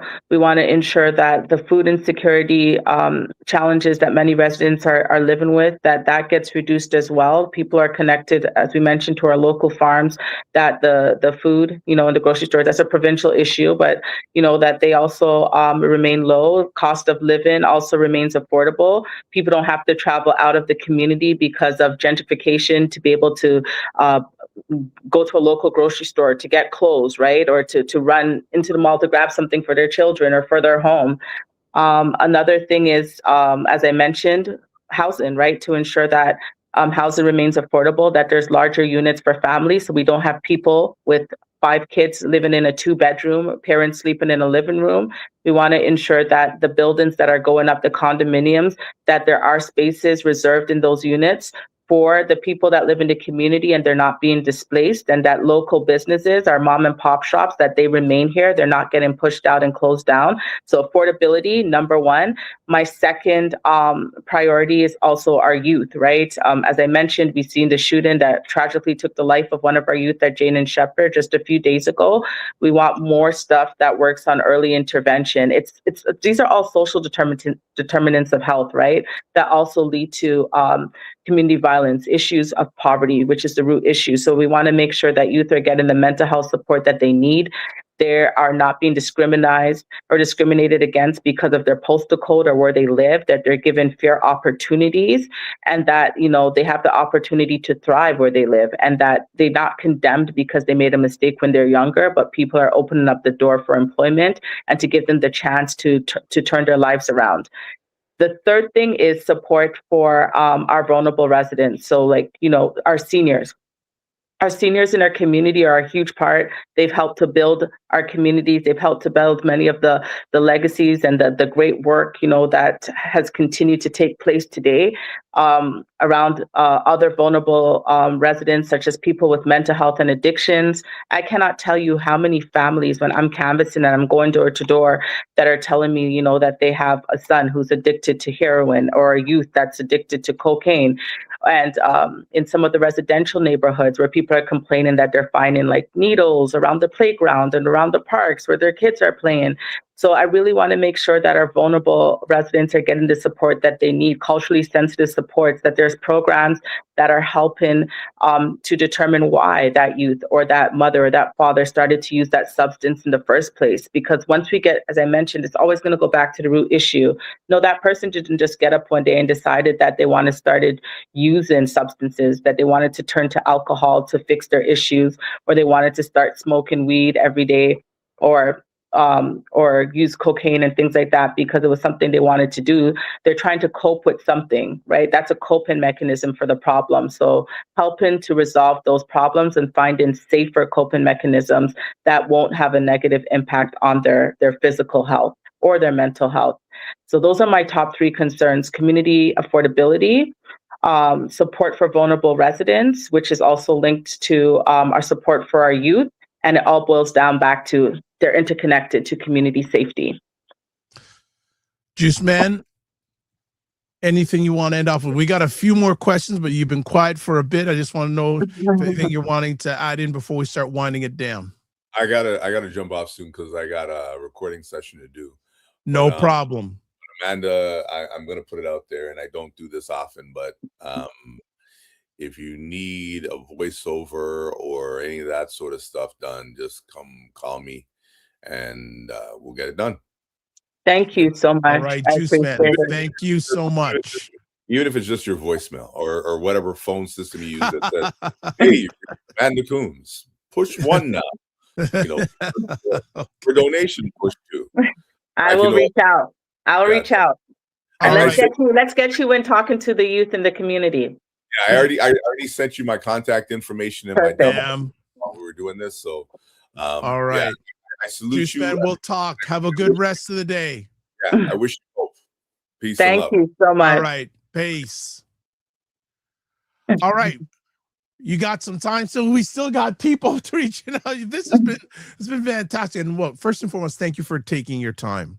Yes, that's been fantastic. So we still got more comments. Don't want to deny the people. All right, let's see what's going on here. Okay, Ray said, correct, Juiceman. Canadian Tire at Western Road was my go-to when I lived at Jane and Wilson. Yeah. Alicia says, save them all. Also says she has a proven track record. She has amazing people that follow through, and she's able to do it. Okay. Godfather says, I heard other counselors speak at First Friday. Miss Coombs stood head and shoulders above the rest. Her ideas are clearly articulated, and her love for community is quite evident to your success. Anonymous says affordable cost of living and housing, supporting vulnerable residents, community safety. Godfather also says postal code discrimination is a real thing. I experienced it firsthand when I first moved to Toronto in the 1980s. Still exists. Yep. And okay. Ray has some questions. So let me get to, here it goes. How does someone who no longer lives in the GTA but believes in your agenda could perhaps offer benefit to your campaign from particularly in the area of housing policy and such issues? Yeah. So Ray, please give me a call and sit down with me. Like, we welcome any suggestions, any recommendations. We have people that call us on a day-to-day basis. And I think this will really help build your platform, when it comes to policing or when it comes to vulnerable residents. So we welcome the feedback. We welcome suggestions, recommendations. So please, it doesn't matter. And I am going to keep saying this. You don't have to live in Ward 7 to be able to help the campaign. We need at least 100 more volunteers, right? They doubled the ward. They doubled the ward in 2018, and it really was a setback for residents like me that, come from low-income neighborhoods to be able to afford to be able to put signs up in double the ward to campaign and to canvas. So we want to ensure that, people that reside in Humber River Black Creek that understand what it's like to experience the challenges when it comes to transit, affordable living, living with vulnerabilities, policing, that we are in City Hall to advocate for people that look like us, that live in the ward, that understand the challenges that impact ourselves and our families on a day-to-day basis.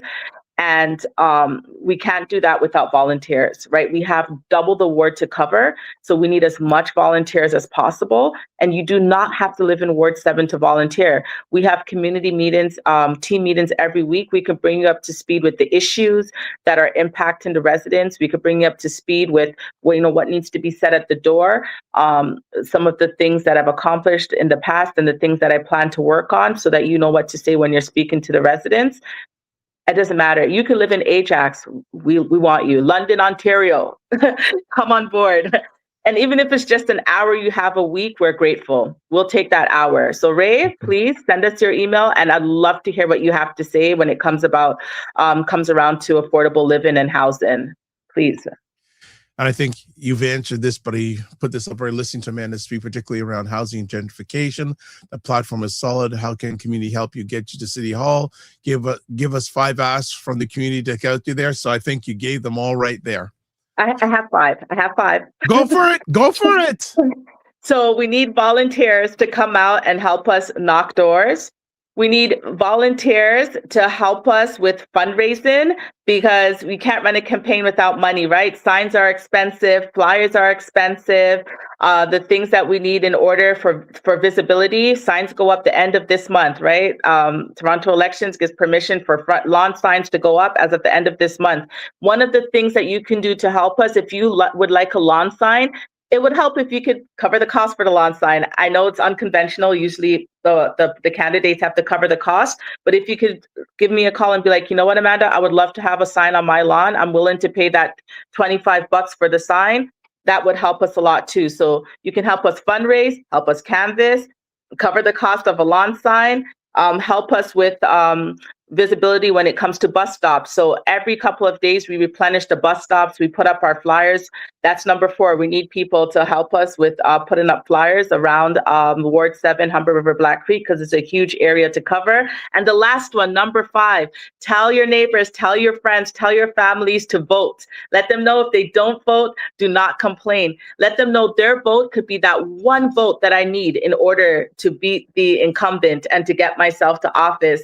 And that their one vote is like 1 million votes, and that it's truly appreciated.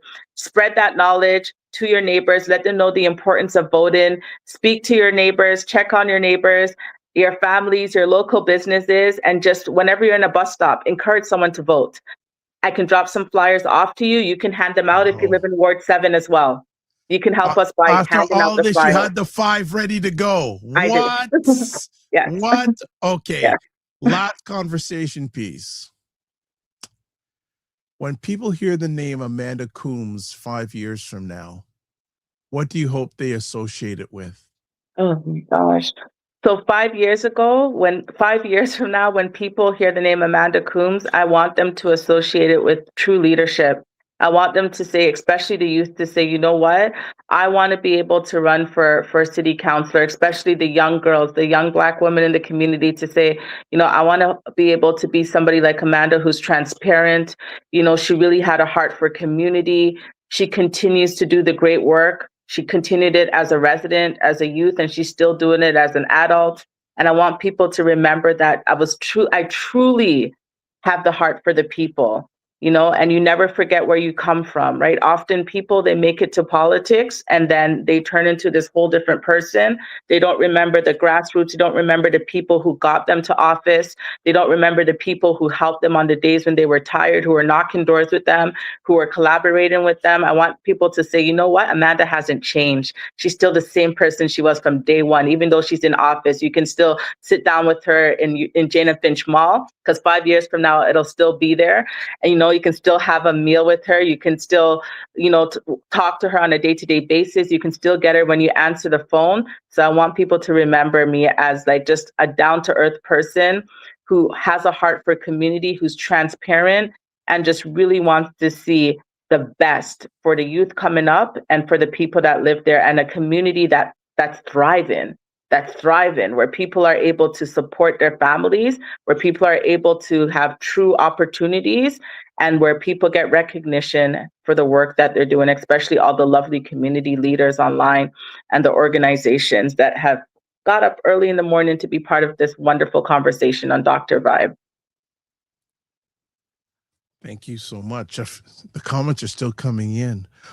Another one say, also, if you have youth in your family or home, Amanda will provide volunteer hours to volunteer. Yes, thank you for mentioning that. Yes, so if you have youth, they can get their hours, right? And we also have gift cards that were donated that we give to the youth that come out and volunteer, right? And we give people meals after, right? So you could get a hot meal before you go home. Come out and knock some doors. And not only that, but we're a great team to work with. You'll have a lot of fun. We do appreciation celebrations for our team. We're doing karaoke this Sunday. You can join us and meet us there at the Epiphany. Okay, what's your favorite karaoke song? George Michael, One More Try. What? Okay. All right. Family Diary says, go Amanda, the realest to ever do it. Also says, genuine soul, woman of God. Thank you. Godfather says, Dr. Vibe, please arrange a conference call with myself and Ms. Coombs so we can be introduced. I will do that. And also, Masoy Village supports you 100%. Thank you. Oh, Godfather says, such a great conversation. You have to give Ms. Coombs a regular spot to continue campaigning on the Morning Vibe until October 26th. Well, the person from her team that I've been communicating with, we already have another call, another conversation arranged later on in the campaign. So this is not a one and done with Ms. Coombs. Yeah. If she has time for us.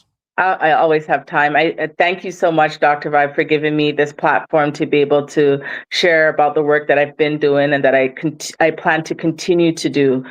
5 years, 20 years, beyond now. Well, I have to be totally open. I don't like this transparent. I like simple words. Like Jane Finch understands open. Transparent, that may be another word for another community. But I didn't know you were able to spend this long. So we are happy and grateful that you did. And we learned so much about you, your heart, and your passion, and so many others here. And thanks for bringing some of your posse on, because they love you.